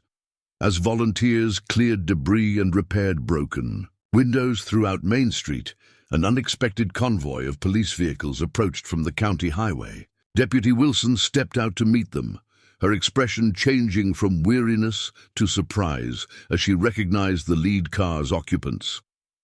Jackson Viper emerged from the passenger seat, his midsection heavily bandaged beneath a standard-issue hospital gown and a police jacket thrown over his shoulders. Behind him came Sheriff Roberts from the county seat and 2 state police officers. Most shocking of all was the small army of law enforcement vehicles that followed. County deputies, state troopers, and even several unmarked federal cars. "What's going on?" Nathan asked as he joined Wilson on the clinic steps, having spent the night at Rex's side while Lily finally slept under Dr. Chen's watchful eye. Sheriff Roberts approached, his expression a mix of respect and mild embarrassment. "Mr. Morgan, we owe you and this town an apology. It seems Mr. Viper here has been quite busy since his hospital admission last night." He gestured toward Jackson, who stood awkwardly between 2 officers. "He's provided comprehensive evidence against his gang's operations across 3 states. Names, locations, criminal activities dating back 5 years. In exchange, he's requested protection for you and your daughter." Jackson met Nathan's confused stare directly. "They were going to kill Lily," he said flatly. "Spider and the others. When they realized who she was to me, who I was to her, they saw it as the ultimate betrayal." He shifted uncomfortably, wincing at the pain from his wound. "I couldn't let that happen. Not to Catherine's daughter." Nathan studied his late wife's brother, seeing now the family resemblance he'd missed before, the same determined set of the jaw, the same intensity in the eyes. "Why the change of heart?" he asked. "Not yet ready to trust the man who had terrorized Evergreen Junction for weeks." "When Lily called me Uncle Jack at the water tower," Jackson replied, his voice rough with emotion, "I heard Katie in her voice clear as day, like she was standing right there." He reached slowly into the police jacket's pocket and withdrew a folded sheet of paper. "I've been searching for my sister since I was 18. By the time I found a lead that she'd married a special forces soldier named Morgan, the trail went cold. I never knew she'd died until I saw this." He handed the paper to Nathan, who unfolded it to find a crayon drawing, Lily's distinctive style, showing a family portrait. Catherine stood smiling between Nathan and Lily, with Rex at their feet. At the edge of the picture was a figure labeled Uncle Jack, looking in from outside the family circle. "She drew this while they had her at the water tower," Jackson explained. "Told me all about her mom, my Katie, and how she died 2 years ago. Said her mom used to tell her stories about her uncle who got lost." His voice cracked slightly. 15 years looking for my sister, only to find I'd missed her by months." Tucker's full confession came later that day, in the town hall, where a community meeting had been hastily organized to address the night's events and the startling revelations about Jackson Viper. The old gas station owner stood before his neighbors, shoulders bent under the weight of his shame, and told the complete story that had led to his betrayal. "My grandson Bobby fell in with Viper's gang 6 years ago when he was stationed at Holloman Air Force Base," Tucker explained, his weathered hands gripping the podium for support. "Got court-martialed for smuggling contraband on base. When he tried to get out, they framed him for theft he didn't commit. He's been serving 3 years with parole coming up next month." The old man's voice wavered. "Jackson, Viper. He showed up at the gas station that first day with photos of Bobby in military prison, said his associates could make sure my boy never made it to his parole hearing unless I helped them." Nathan watched the community's reaction, seeing the initial anger and betrayal on their faces gradually soften as Tucker described the impossible choice he'd faced. Helen Simmons, who had been among Nathan's harshest critics, shook her head in dismay. "Why didn't you come to us, Tucker? We've known you for 50 years. "Because I was ashamed," Tucker admitted. "Ashamed that my grandson had gotten mixed up with these people. Ashamed that I wasn't strong enough to stand up to them." He looked directly at Nathan, And then I saw how you and Lily and that dog of yours stood your ground, and I realized what real courage looks like. The debate that followed was heated, with some calling for Tucker to face charges for his role in Lily's kidnapping. Others argued for compassion, pointing out that Tucker had ultimately tried to warn Nathan and had helped in the rescue operation. Throughout the discussion, Lily sat quietly beside Nathan, watching the adults with her solemn, observant eyes. When the argument reached its peak, she slipped from her chair and walked to the front of the room, climbing the steps to the podium, where Tucker still stood. The room fell silent as the 8-year-old reached for Tucker's gnarled hand, taking it in her small one without hesitation. No words were necessary. The simple gesture of forgiveness from the person most harmed by his actions spoke volumes. Adults who had been arguing moments before found themselves blinking back tears at the child's uncomplicated compassion. Nathan watched his daughter with a complex mix of pride and humility. Throughout his military career, he had seen the world in clear divisions, allies and enemies, right and wrong, good guys and bad. Evergreen Junction had forced him to confront a more complicated reality, where good people made terrible choices for understandable reasons, and supposed villains could reveal unexpected depths of humanity. Rex's surgery lasted nearly 6 hours, with Dr. Chen working alongside a veterinary specialist who had driven in from Denver at Jackson's request. The specialist, it turned out, had extensive experience with police working dogs and had been flown by helicopter to the nearest airport, his fees paid in advance by the same man who had put Rex's life in danger in the first place. "It's touch and go," Dr. Chen told Nathan afterward, her exhaustion evident in the dark circles beneath her eyes. "The blood loss was severe, and there's muscle damage that may never fully heal. But he's stable for now." She managed a tired smile. "He's quite extraordinary, you know. Most dogs would have succumbed to those injuries hours ago. He's fighting hard." In the following days, as Rex slowly stabilized, an unexpected dynamic emerged in the recovery room. Jackson released into Deputy Wilson's custody pending his cooperation, with federal authorities began spending hours sitting quietly beside the German shepherd's bed. At first, Nathan was wary of these visits, but Dr. Chen reported that Rex's vital signs actually improved during Jackson's presence. "He talks to Rex about Catherine," Lily explained to her confused father, "about when they were little. Rex likes the stories."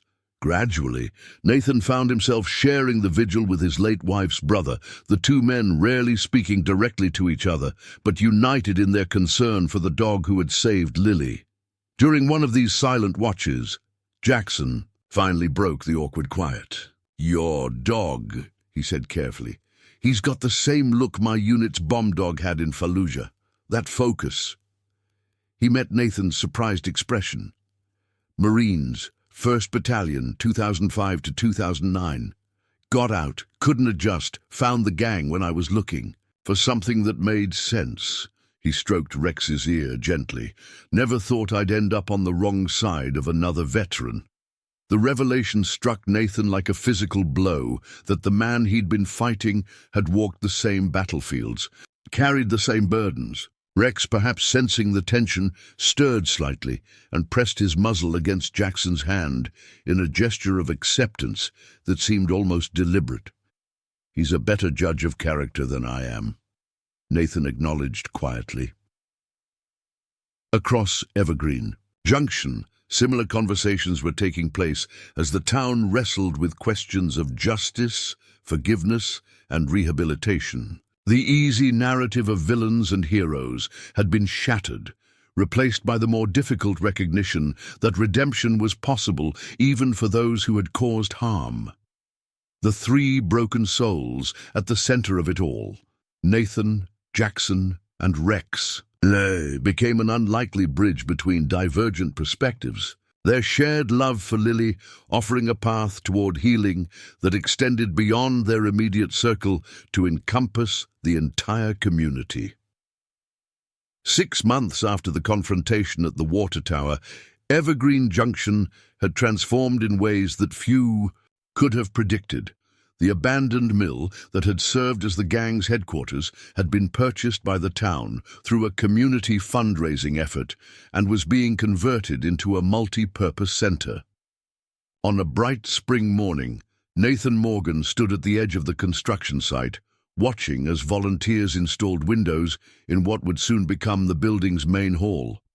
Rex sat beside him, the German shepherd's posture still proud despite the slight favoring of his left shoulder, a permanent reminder of the knife wound that had nearly taken his life. "Looking good, isn't it?" Tucker approached, carrying 2 cups of coffee. The old gas station owner had become one of the project's most dedicated volunteers, spending every free hour at the site. His grandson Bobby, recently released on parole, worked alongside him, finding acceptance in a community that had chosen reconciliation over resentment. "Better than I imagined," Nathan admitted, accepting the coffee. "Dr. Chen says they'll have the therapy rooms ready by next month."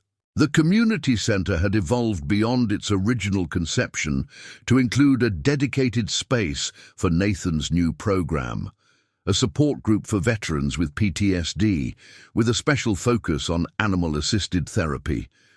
Rex, once trained to detect narcotics and apprehend suspects, now helped former service members navigate civilian life, his calm presence a bridge between war's chaos and peace's uncertainties. The program had already attracted attention from neighboring counties, with veterans driving hours to participate in sessions where they found understanding without judgment. For Lily's role in the center's development had been surprisingly central. Now speaking regularly, though still quiet by nature, she had become a fixture at planning meetings, offering crayon illustrations of what each room might look like. Her vision of a space where hurt people and hurt animals can heal each other had resonated deeply with the committee, shaping the center's ultimate purpose. In the months since her kidnapping, Lily had blossomed in unexpected ways. The trauma, rather than silencing her further, had somehow unlocked her voice. Dr. Chen theorized that facing her greatest fear, separation from her father and Rex, had shown Lily she could survive even the unthinkable. Whatever the reason, she now read aloud to other children at the library's weekly story hour, always with Rex lying protectively at her feet, his alert eyes sweeping the room in a habit he would never fully abandon. Behind the community centers, development lay another surprising partnership. Jackson Viper, serving a reduced sentence in the minimum security wing of the county jail, had provided not only detailed testimony against his gang's national network, but also his considerable mechanical expertise. Through a rehabilitation program championed by Deputy Wilson, now Sheriff Wilson, following her predecessor's retirement, Jackson taught automotive repair to at-risk youth during supervised sessions. The irony wasn't lost on anyone.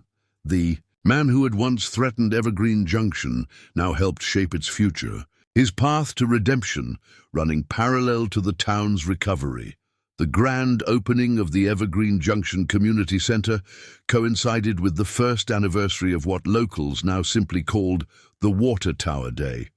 A podium had been set up in front of the renovated building, its fresh paint gleaming in the summer sunshine. Rows of folding chairs filled quickly as people from across the county gathered for the ceremony. Lily, dressed in a yellow sundress that matched her eyes, fidgeted nervously next to Nathan in the front row. Rex lay at her feet, his service vest, freshly brushed for the occasion, a splash of grey now visible around his muzzle. Sheriff Wilson approached the podium, her uniform pressed and formal. "1 year ago," she began, "Evergreen Junction faced a threat that could have torn us apart. Instead, it brought us together in ways none of us could have anticipated." She gestured to the building behind her. "This center stands as a testament not just to our resilience, but to our capacity for growth and forgiveness." The sheriff acknowledged each group that had contributed to the center's creation, from Jim Wilkins's construction crew to Mrs. Rodriguez's fundraising committee, from the county's law enforcement to the rehabilitation specialists who had designed the veterans program. But perhaps our greatest debt, she continued, is to those who showed us that protection sometimes comes from unexpected sources, and that healing requires both strength and vulnerability. Tucker was called forward to make a surprise announcement. The old veteran stood straight despite his years, his voice carrying across the gathered crowd. "Miller's Fill-Up has been serving this town for 43 years, he said proudly. "Today I'm signing over the property to Evergreen Junction to be developed as a park adjoining this community center." He smiled at the murmurs of surprise.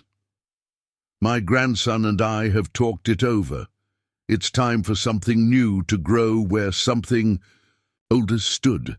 The gesture represented more than just a land donation. It was Tucker's final act of atonement, transforming the site of his betrayal into a space for community healing. Nathan watched Bobby Miller place a supportive hand on his grandfather's shoulder, the younger man's face reflecting both pride and peace. Second chances, Nathan had come to understand, were precious gifts that benefited both the receiver and the giver. When Lily was called to speak, a hush fell over the crowd. Nathan felt his heart swell with pride as his daughter approached the podium, a small step stool already in place so she could reach the microphone. Rex rose automatically to follow her, positioning himself beside the step stool in the protective stance that had become second nature. "Thank you for coming," Lily began, her voice soft but steady. "My dad says I should tell you what I think about our new building, but I want to tell you about Rex instead." She glanced down at the German shepherd, who looked up at her with complete attention. "Rex is brave even when he's scared. He's strong even when he's hurt. He protects people even when they don't know they need protecting." Her small hand rested on the dog's head. "I think our town is like Rex now. We look out for each other. We're stronger than we look, and we're not afraid anymore." 1 year to the day after the confrontation at Tucker's Fill-Up, 4 figures made their way through Evergreen Junction's small cemetery. Nathan walked beside Lily, who carried a bouquet of wildflowers. Rex followed slightly behind, his pace dignified despite his lingering limp. A few steps back, Jackson Viper moved cautiously, still adjusting to his weekend furlough privileges after 9 months of incarceration. They stopped at a simple headstone bearing Catherine Morgan's name, the dates of her birth and death, and the inscription, "Beloved wife, mother and sister finally found." Lily carefully arranged the flowers at the base of the stone, then stepped back to stand between her father and uncle. "Mom would be happy we're all here together," she said with the straightforward certainty of a child. Neither man contradicted her, though both felt the complex emotions that accompanied this unlikely family reunion. Jackson had earned his furlough privileges through exemplary behavior and continued cooperation with authorities, dismantling the gang's network. His testimony had led to dozens of arrests across 3 states, effectively ending the organization's operations. The price had been high. He would serve at least 3 more years, but the former gang leader seemed at peace with the consequences of his choices. "Catherine always believed people could change," Nathan said quietly as they turned to leave the cemetery. "Even when I didn't," Jackson nodded, his eyes on Lily walking ahead with Rex. "She was right about a lot of things," he replied. "Wish I'd found her sooner." Their route back took them through the heart of Evergreen Junction, past storefronts that now displayed emergency contact information and safety protocols developed during the crisis. What had begun as defensive measures had evolved into community infrastructure, a network of communication and support that extended beyond security to address broader needs. The hardware store now hosted monthly preparation workshops. The library had developed a children's program teaching safety through storytelling. Dr. Chen's clinic offered free first aid training every second Saturday. Most striking was the change in how people moved through town, not with the fearful vigilance of the previous year, but with confident awareness. Neighbors greeted each other by name. Strangers were welcomed rather than suspected. The iron fence that had once surrounded the elementary school playground had been replaced with a lower, more decorative barrier that allowed clear sight lines while still defining the space. As they approached Nathan's home, now landscaped with a proper fence for Rex to patrol, Lily ran ahead to grab her latest book, eager to continue their tradition of reading aloud in the evening. The adults followed more slowly, an unspoken understanding between them about the unlikely journey that had brought them together. That night, as sunset painted the sky in shades of amber and gold, Lily sat on the porch swing between Nathan and Jackson, reading her story with growing confidence. Rex lay at their feet, his graying muzzle resting on his paws, but his eyes still alert, still watching over his family with unwavering dedication. The German Shepherd had survived a police career and knife wounds, had protected the vulnerable and inspired the strong. Now in the quiet of a summer evening, he guarded something even more precious, a broken family finding its way back to wholeness, and a community that had discovered its own capacity for courage. And they all lived happily ever after. Lily concluded, closing her book with satisfaction. "Is that how the story ends?" Jackson asked, still awkward in his role as newly discovered uncle. Lily looked up at him with Catherine's eyes, wisdom beyond her years shining in their depths. "Not yet," she said simply. "We're still writing it." As night fell over Evergreen Junction, Rex lifted his head at a distant sound, ears pricking forward briefly before settling back into relaxed vigilance. All was well with his pack, and that was all that mattered to a dog who had finally found his forever mission, not in police work but in peace, not in catching criminals but in healing hearts, not in detecting danger but in nurturing love. In the twilight of his career, Rex had discovered the most important service of all, being the silent strength around which a family and a community rebuilt themselves. His scars, like those of his human companions, had become badges of honor rather than marks of pain, evidence of battles survived and wisdom earned. Across town in the county jail, Spider sat alone in his cell, staring at the wall. His trial was scheduled for the following month, and with Jackson's testimony, he faced decades behind bars. The failed attack on the clinic had been his final mistake in a lifetime of them.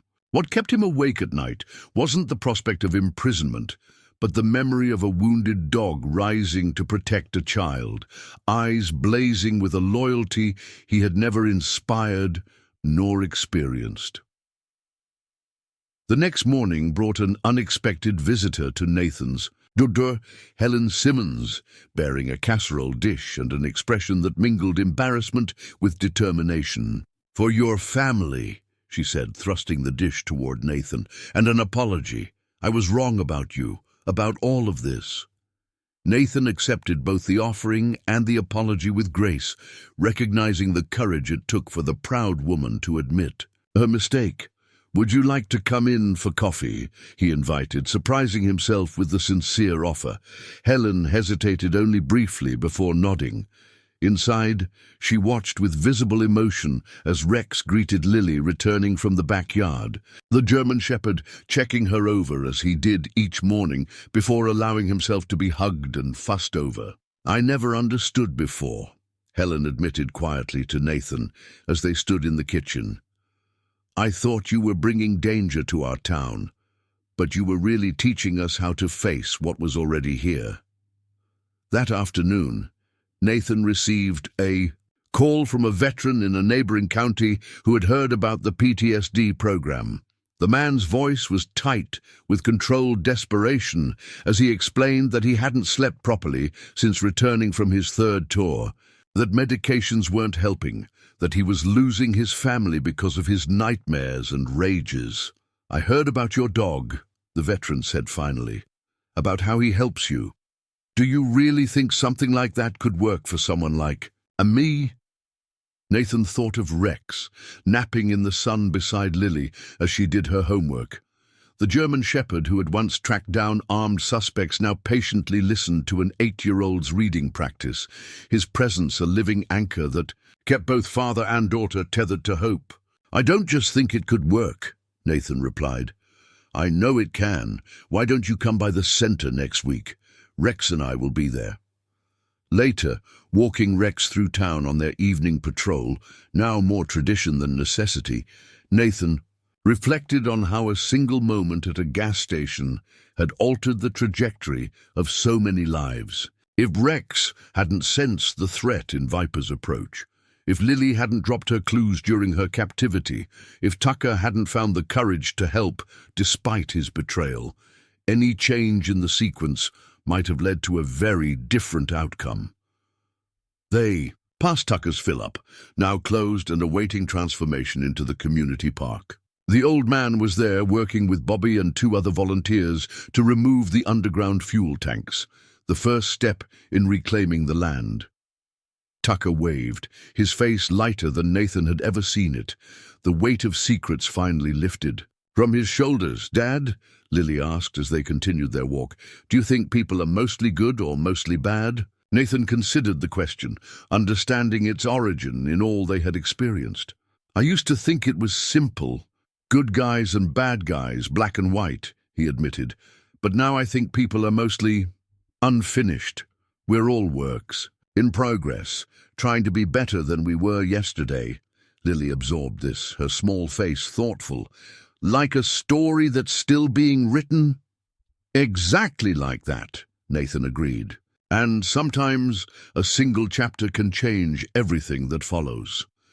Rex, walking between them, suddenly paused, his attention caught by movement in the trees flanking the path.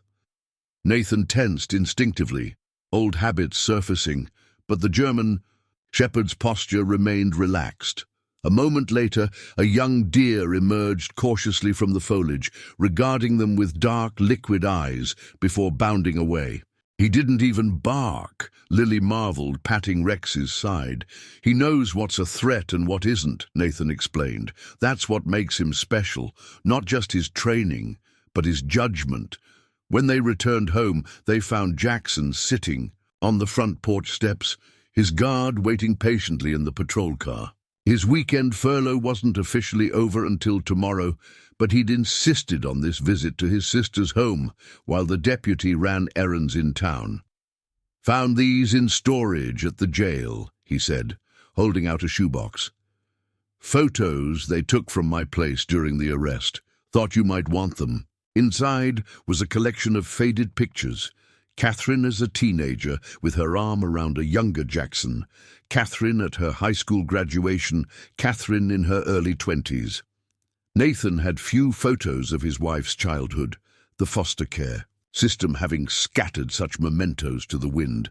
Now pieces of her history, previously lost, had returned. "Thank you," Nathan said, the simple words carrying the weight of a deeper understanding between the 2 men. Later, as he helped Lily arrange the photos in an album, adding them to their own family pictures, Nathan thought about how healing often came from unexpected sources. The man who had once been his enemy had given him back a piece of his wife's story, allowing Lily to connect with the mother she was too young to fully remember. "She has your smile," Jackson had said quietly, watching. Lily examined the photos. "And your stubbornness," Nathan had added, both men sharing a moment of recognition across the chasm of their different paths. The following week brought the monthly town council meeting, where Nathan had been asked to provide an update on the community center's programs. Standing before his neighbors, many of whom had once viewed him with suspicion, he felt a momentary flash of the old anxiety, the combat-honed hypervigilance scanning for threats. Then Rex pressed against his leg, a gentle reminder of the present, and the feeling subsided. 6 months ago, most of us were strangers to each other, Nathan began. Now we're not just neighbors. We're partners in something important. The Veterans Program has 14 regular participants. The Children's Safety Workshop is full every Saturday. Dr. Chen's clinic has treated 28 service dogs through the new Veterinary Assistance Fund. He paused, looking out at the faces turned toward him, Tucker and Bobby, Jim Wilkins with his arm finally out of its cast, Helen Simmons, who now volunteered at the center 3 days a week, Dr. Chen, who had become a close friend, Sheriff Wilson, who had championed Jackson's rehabilitation program against considerable resistance. But the numbers don't tell the real story, Nathan continued. The real story is about a town that refused to be divided, that found strength in forgiveness, and that now serves as a model for 3 other communities facing similar challenges. Rex, lying quietly beside the podium, suddenly raised his head, ears perked toward the door. A moment later, it opened to admit Jackson, escorted by his regular guard. The council had granted special permission for him to attend, recognizing his continued cooperation and his connection to the community's transformation. As Jackson took a seat in the back row, Nathan caught his eye, acknowledging with a nod what neither man needed to say aloud, that redemption was possible, that family transcended blood, that healing happened in the spaces between people brave enough to reach across their differences. After the meeting, as people gathered in small groups to discuss upcoming projects, Nathan watched Lily move confidently through the crowd with Rex at her side. The once silent child now engaged easily with adults and other children, her voice growing stronger with each passing month. The dog matched his pace to hers, his protective instinct undiminished, but now expressed through watchful presence rather than defensive posturing. Sheriff Wilson joined Nathan, following his gaze. "Remarkable pair," she commented. "Hard to believe it's the same little girl from last year." "She was always strong," Nathan replied. "She just needed to remember it." Dr. Chen approached with news about Rex's latest checkup. "His shoulder has healed better than I expected," she reported. "He's regained almost 80% mobility. For a dog his age, with that kind of injury, it's nothing short of miraculous." "Not miraculous," Nathan corrected gently, "just determined. Rex doesn't know how to quit." As they discussed the details of Rex's ongoing therapy, Nathan noticed Tucker engaged in intense conversation with a state official who had attended the meeting. The old man's face was animated as he outlined plans for the park that would replace his gas station, his hands sketching shapes in the air to illustrate his vision. It struck Nathan then how much had changed in a year. Tucker, once haunted by his grandson's imprisonment and his own compromise, now looked forward with purpose. The town, once paralyzed by fear of outsiders, now welcomed visitors eager to learn from their experience. And Nathan himself, who had moved to Evergreen Junction seeking anonymity and isolation, had found instead a community and a calling. That night, as Nathan tucked Lily into bed, Rex already settled in his customary spot beside her, she asked the question that had become their nightly ritual. "Tell me again how Rex knew," Nathan smiled, smoothing her hair. "Rex knew because that's what he was trained to do, to sense danger, to protect his people, to stand between threats and those he loves. But more than his training, he knew because some bonds are stronger than fear, stronger than pain, stronger even than the past." Lily considered this, her eyes growing heavy. "Like us," she murmured sleepily. "Yes," Nathan agreed, watching her drift toward dreams. "Exactly like us." Downstairs, Nathan sat on the porch steps, the night air cool against his face. Rex, having waited until Lily was fully asleep, padded out to join him, settling with a contented sigh beside his handler. Together, they sat in companionable silence, guardian and warrior, each having found in the other the missing piece of themselves. Across town, Jackson lay on his narrow jail bunk, staring at the single photo he'd kept, Catherine at 16, smiling with her whole being at something just out of frame. Tomorrow he would return to the jail's general population, continuing to serve his time with the quiet dignity that had surprised even his guards. But tonight he allowed himself to imagine a future beyond these walls, a future that included a niece with her mother's eyes and a brother-in-law who had, against all odds, become something like family. In the distance, a volunteer patrol car cruised slowly past Nathan's home, part of the town's ongoing vigilance, not from fear, but from commitment. The driver waved, and Nathan raised his hand in acknowledgement, this simple exchange symbolizing all that had been built from the ruins of confrontation. Rex's head came up briefly at the sound of the car, then settled back onto his paws. His duty now was not alertness to danger, but presence in peace, embodying the difference between surviving and living, between safety and belonging. In the story Evergreen Junction now told itself, the gas station confrontation had become a turning point rather than a trauma, the moment when a town remembered its own courage, when strangers became neighbors, when the cycle of fear was broken by the unexpected alliance of a wounded veteran, a silent child, and a retired police dog who refused to abandon their post. But perhaps the truest version of the story was the simplest. When bandits threatened a little girl at a gas station, they didn't realize her dog was a canine, and they could never have imagined how that single misjudgment would transform not just a town, but the very meaning of protection, forgiveness, and family. Rex sighed contentedly in the darkness, his mission complete, his pack secure, the future, for the first time, in longer than he could remember, full of possibilities rather than threats. And in that peaceful certainty perhaps lay the greatest victory of all. If this story touched your heart, leave a like and subscribe to hear more tales of unexpected courage.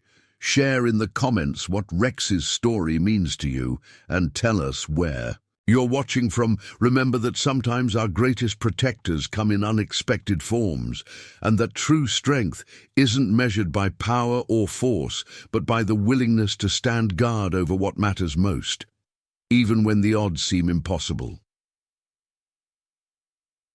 Teti, German Shepherd who stood guard despite his injuries, mirrors our own journey.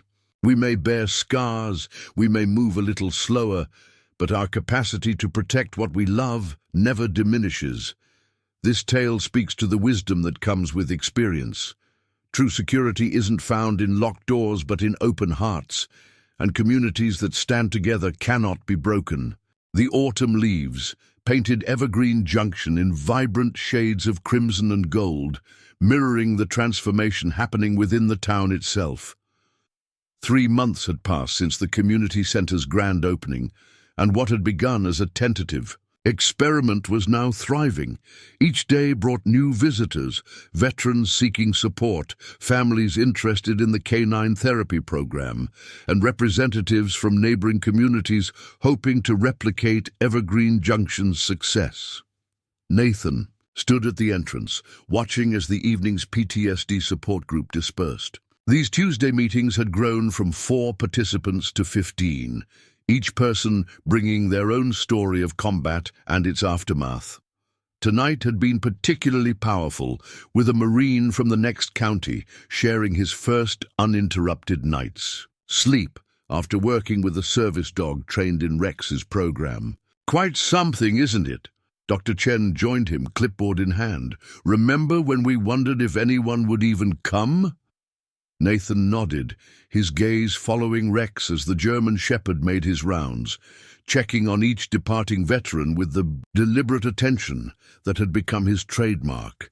Despite his advancing age and the permanent limp from his injuries, Rex carried himself with a dignity that commanded respect from humans and dogs alike.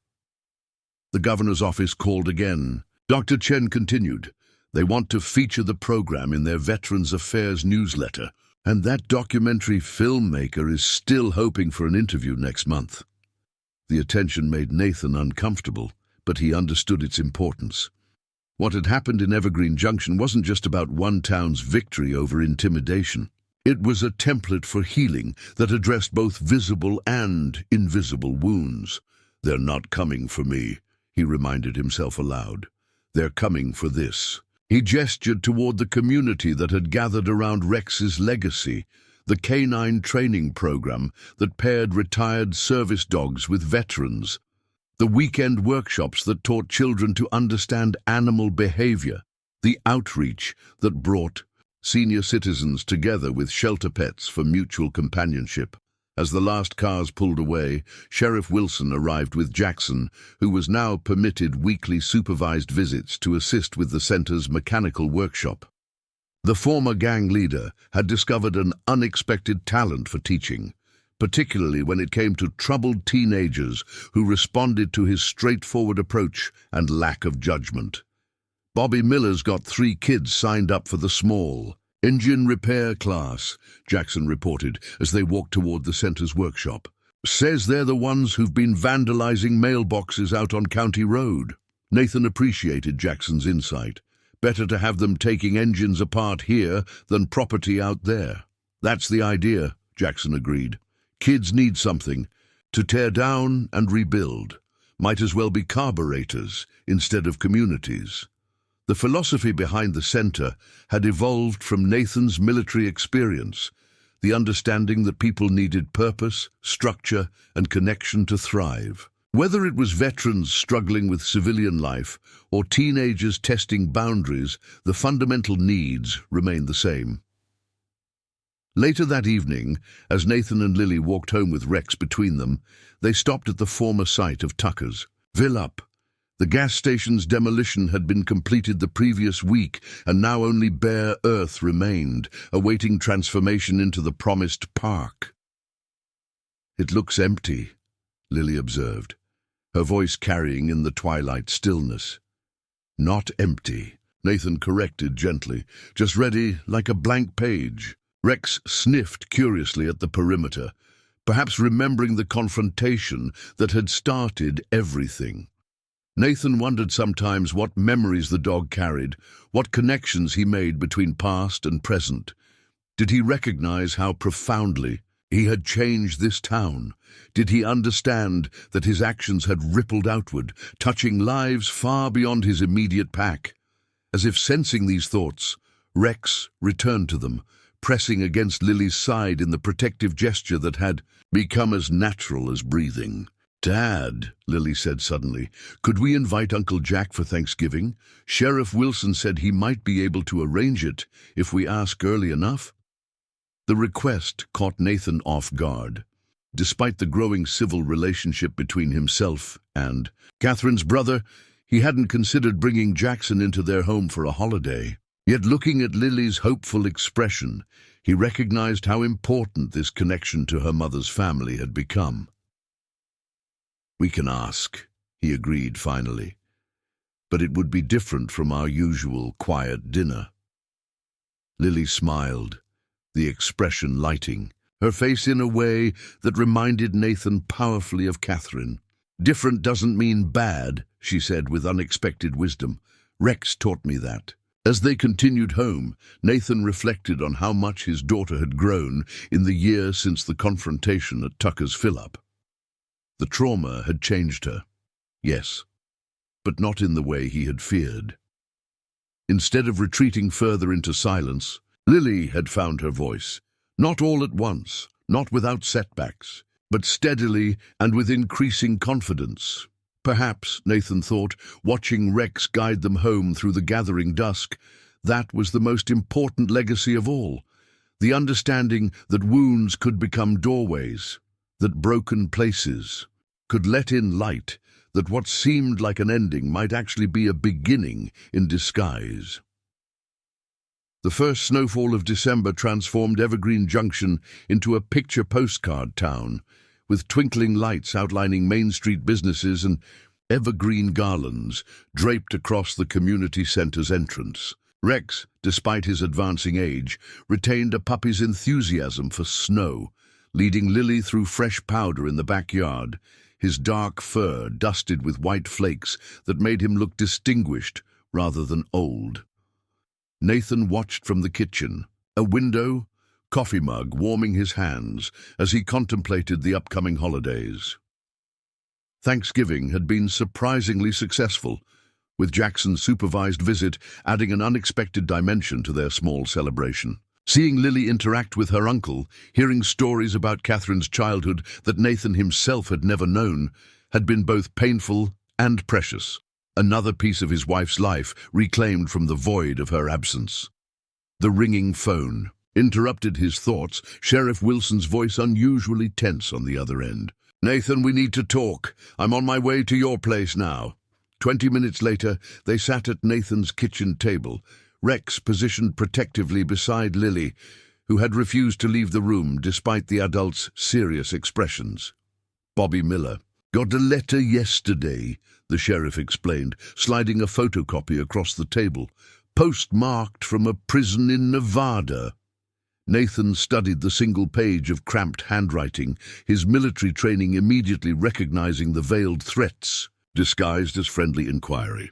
The letter, signed simply Spider, asked about Tucker's health, about the town's new security cameras, about whether certain people still lived at the same addresses, particularly that guy with the little girl and the famous dog. Spiders, scheduled for transfer next week, Wilson continued, headed to a maximum security facility for the trial on federal charges. This letter suggests he's still got connections on the outside. And grudges, Nathan added, the familiar weight of hypervigilance settling between his shoulder blades. Wilson nodded grimly. "I've increased patrols, but I wanted you to know directly. Tucker and Bobby are pretty shaken up." Lily, who had been silent throughout the exchange, suddenly spoke with unexpected clarity. "He's still afraid of Rex," she said, her hand resting on the German shepherd's head. "That's why he asked about him first." The observation, startling in its insight, caused all three adults to look at the child with surprise. Lily continued, her voice steady. "In the shed, when Rex stood up even though he was hurt, Spider was scared. Really scared. Not just worried. Like the others. I saw his face." Nathan exchanged glances with Wilson, both recognizing the truth in Lily's words. For all his violence and intimidation, Spider had revealed a fundamental weakness in that moment, a fear of the unbreakable bond between the dog, the child, and their community, something his transactional worldview couldn't comprehend. "We've beaten him once," Nathan said finally. "If necessary, we'll do it again." After Wilson left, Nathan found himself checking windows and doors with military precision, falling back on security protocols that had become less urgent in recent months. Rex shadowed him throughout this process, the dog's behavior mirroring his handler's increased alertness. "Are we in danger, Daddy?" Lily asked that night as Nathan tucked her into bed, Rex already positioned at his customary place beside her. Nathan considered his answer carefully, balancing reassurance against honesty.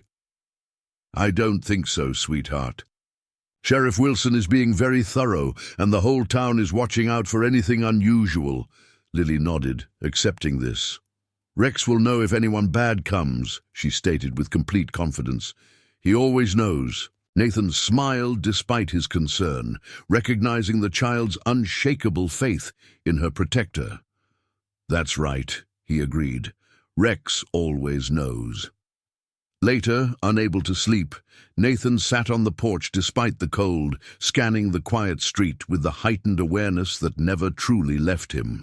The possibility of threats emerging from Spider's past connections had awakened combat instincts that had gradually softened during Evergreen Junction's peaceful months, bringing with them memories of Afghanistan's constant vigilance. Rex pushed through the dog door to join him, settling on the porch steps with a soft whine that asked a question Nathan understood perfectly. "Just being cautious, buddy," he assured the dog, scratching behind Rex's ears. Probably nothing to worry about. But 3 days later, their cautious routine was disrupted when Nathan received an urgent call from Tucker while working at the community center. "Someone broke into my house last night," the old man reported, his voice shaking slightly. "Didn't take much, some cash, Bobby's laptop, but they left something on my kitchen table, a playing card, the ace of spades." Nathan felt a cold certainty settle in his stomach. "Spider's calling card," he confirmed, remembering the intelligence briefings from when they'd first identified the gang's patterns. "Have you called Wilson?" "She's here now," Tucker confirmed. "But Nathan, they had to get past my dog to do this. Rusty never barked, never raised any alarm. The vet thinks he was sedated somehow, maybe through something thrown over the fence." The implication was clear. This wasn't just a burglary. It was a message from Spider's followers, delivered with careful planning and inside knowledge of Tucker's home security, which included the retired hunting dog Tucker had trained in Rex's program. That evening, Nathan convened an emergency meeting. At the community center, the core group from last year's Defense Network gathering once again. Sheriff Wilson presented what little evidence they had. The playing card left at Tucker's house, similar break-ins reported in 2 neighboring counties, and rumors of former gang members being recruited for something bigger. "They're testing our response," Nathan concluded, military analysis taking over, checking our protocols, seeing how we react to a minor incursion before committing to anything larger. As they debated increased security measures, Jackson joined them via phone from the county jail, his insights into his former organization proving valuable once again. "Spider always liked psychological warfare," he confirmed. "He'll try to make you think he's everywhere before he moves against any specific target." Though unspoken, everyone understood what, or rather who, the likely target would be. The eyes he turned. Confrontation at the water tower had resulted in Spider's arrest and injury, his authority destroyed not by law enforcement, but by a child, a dog, and a town that refused to be intimidated.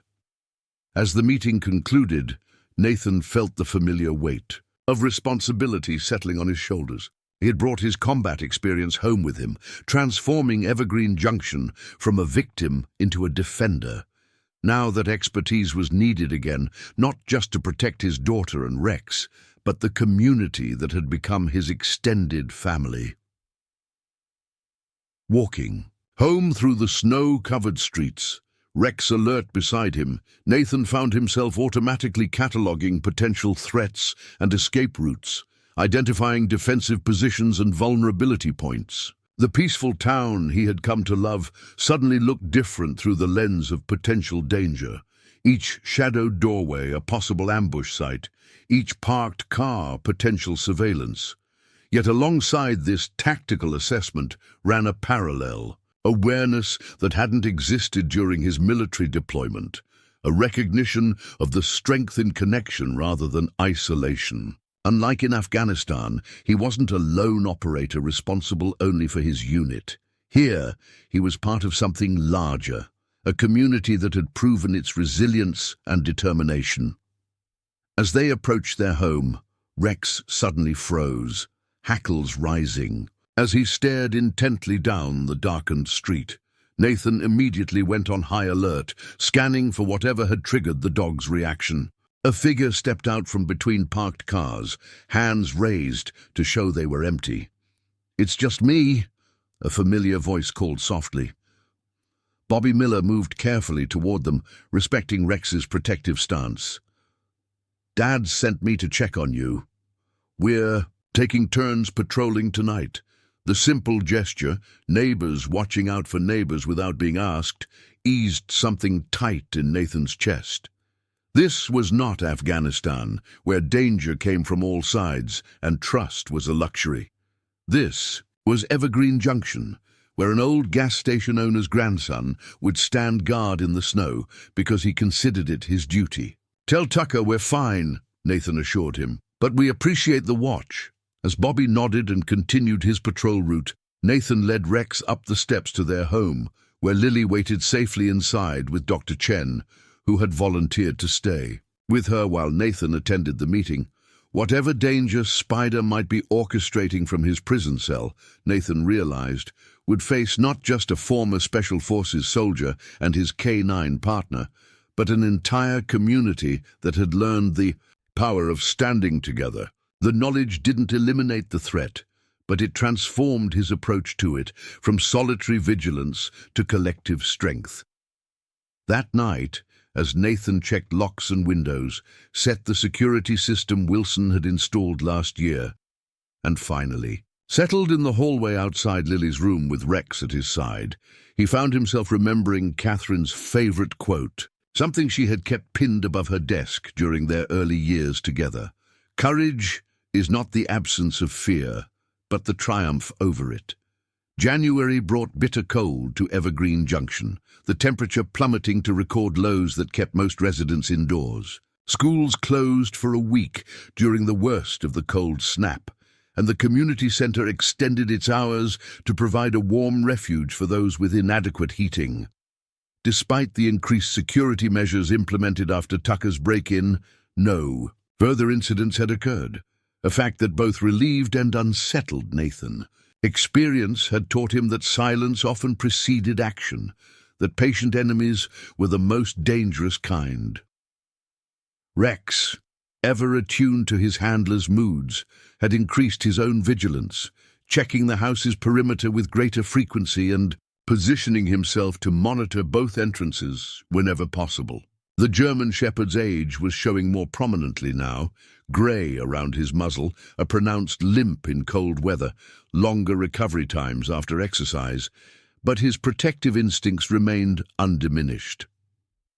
On a particularly frigid Monday morning, Nathan received an unexpected call from the county jail. "Morgan, it's Wilson. Jackson's requesting an urgent meeting with both of us. Says it can't wait."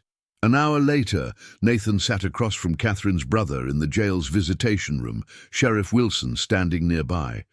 Jackson looked thinner than during his Thanksgiving visit, his face tense with contained energy. "I got word from an old contact," he said without preamble. "Spider's building something bigger than we thought. Not just revenge against you or the town. He's planning to use Evergreen Junction as an example, to restore his reputation with the larger organization." "What kind of example?" Wilson asked sharply. Jackson's expression darkened. "The kind that makes headlines. He's been recruiting inside the prison system, calling in favors from associates in other states. My source says he's promised them that by spring, everyone will know what happens to communities that resist." "Spring gives us time," Nathan noted, tactical assessment already running. Jackson shook his head. "Not as much as you think. The break-in at Tucker's wasn't isolated. They've been conducting surveillance on the town for weeks, monitoring patrol patterns, testing response times, identifying vulnerabilities. How reliable is this source?" Wilson demanded. "Reliable enough that I'm risking what little credibility I have left to warn you," Jackson replied evenly. "This isn't about me or my sentence reduction. This is about Lily." The simple declaration silenced both Nathan and Wilson. Whatever his past crimes, Jackson's commitment to his niece's safety had proven genuine over the past year. "There's more," Jackson continued after a moment. "Spider's not working alone. He's partnered with someone with resources, someone with a grudge against law enforcement. Name of Mercer." Wilson stiffened visibly. "Raymond Mercer, the real estate developer?" Jackson nodded grimly. "The same. Apparently, he had plans for Evergreen Junction before your town's little uprising scared off his investors. He and Spider found each other through a mutual associate in Nevada State Prison. Mercer tried to buy the old mill property last year," Wilson explained to Nathan. "Wanted to develop vacation condos, but needed the town council to rezone the area. When they refused, he threatened to ruin the town's economy. Then the gang situation happened, and he disappeared from the picture entirely. Until now, Nathan concluded, pieces falling into place. Spider's vendetta combined with 5 years later, Rex passed peacefully in his sleep, having lived to see Lily grow into a confident teenager who spoke at schools about trauma recovery and the healing power of the human-animal bond. The memorial service at Tucker's Park drew hundreds, including Jackson, now on supervised release and working as a mechanic at the community center's vocational program. The bronze statue, commissioned by the town, depicted not a fierce canine officer, but a gentle guardian, head slightly tilted in the listening pose that had helped so many veterans find their way back from war's darkest places. As Nathan and Lily stood before it, a young German shepherd puppy from Rex's training program leaned against Lily's leg, already learning the protective stance of his legendary predecessor. "His story doesn't end here," Lily said softly. "It continues with every person and dog he helped." Nathan nodded, watching as the setting sun cast the statue in golden light. That's the thing about true guardians. Their protection outlasts their presence. If this story touched your heart, please hit the like button and subscribe to our channel for more tales of courage, healing, and the extraordinary bonds between humans and animals. Share in the comments what the Guardian's legacy means to you, and let us know what other stories you'd like to hear. Remember that sometimes our greatest strength comes not from standing alone, but from standing together, a lesson that one extraordinary dog taught an entire community.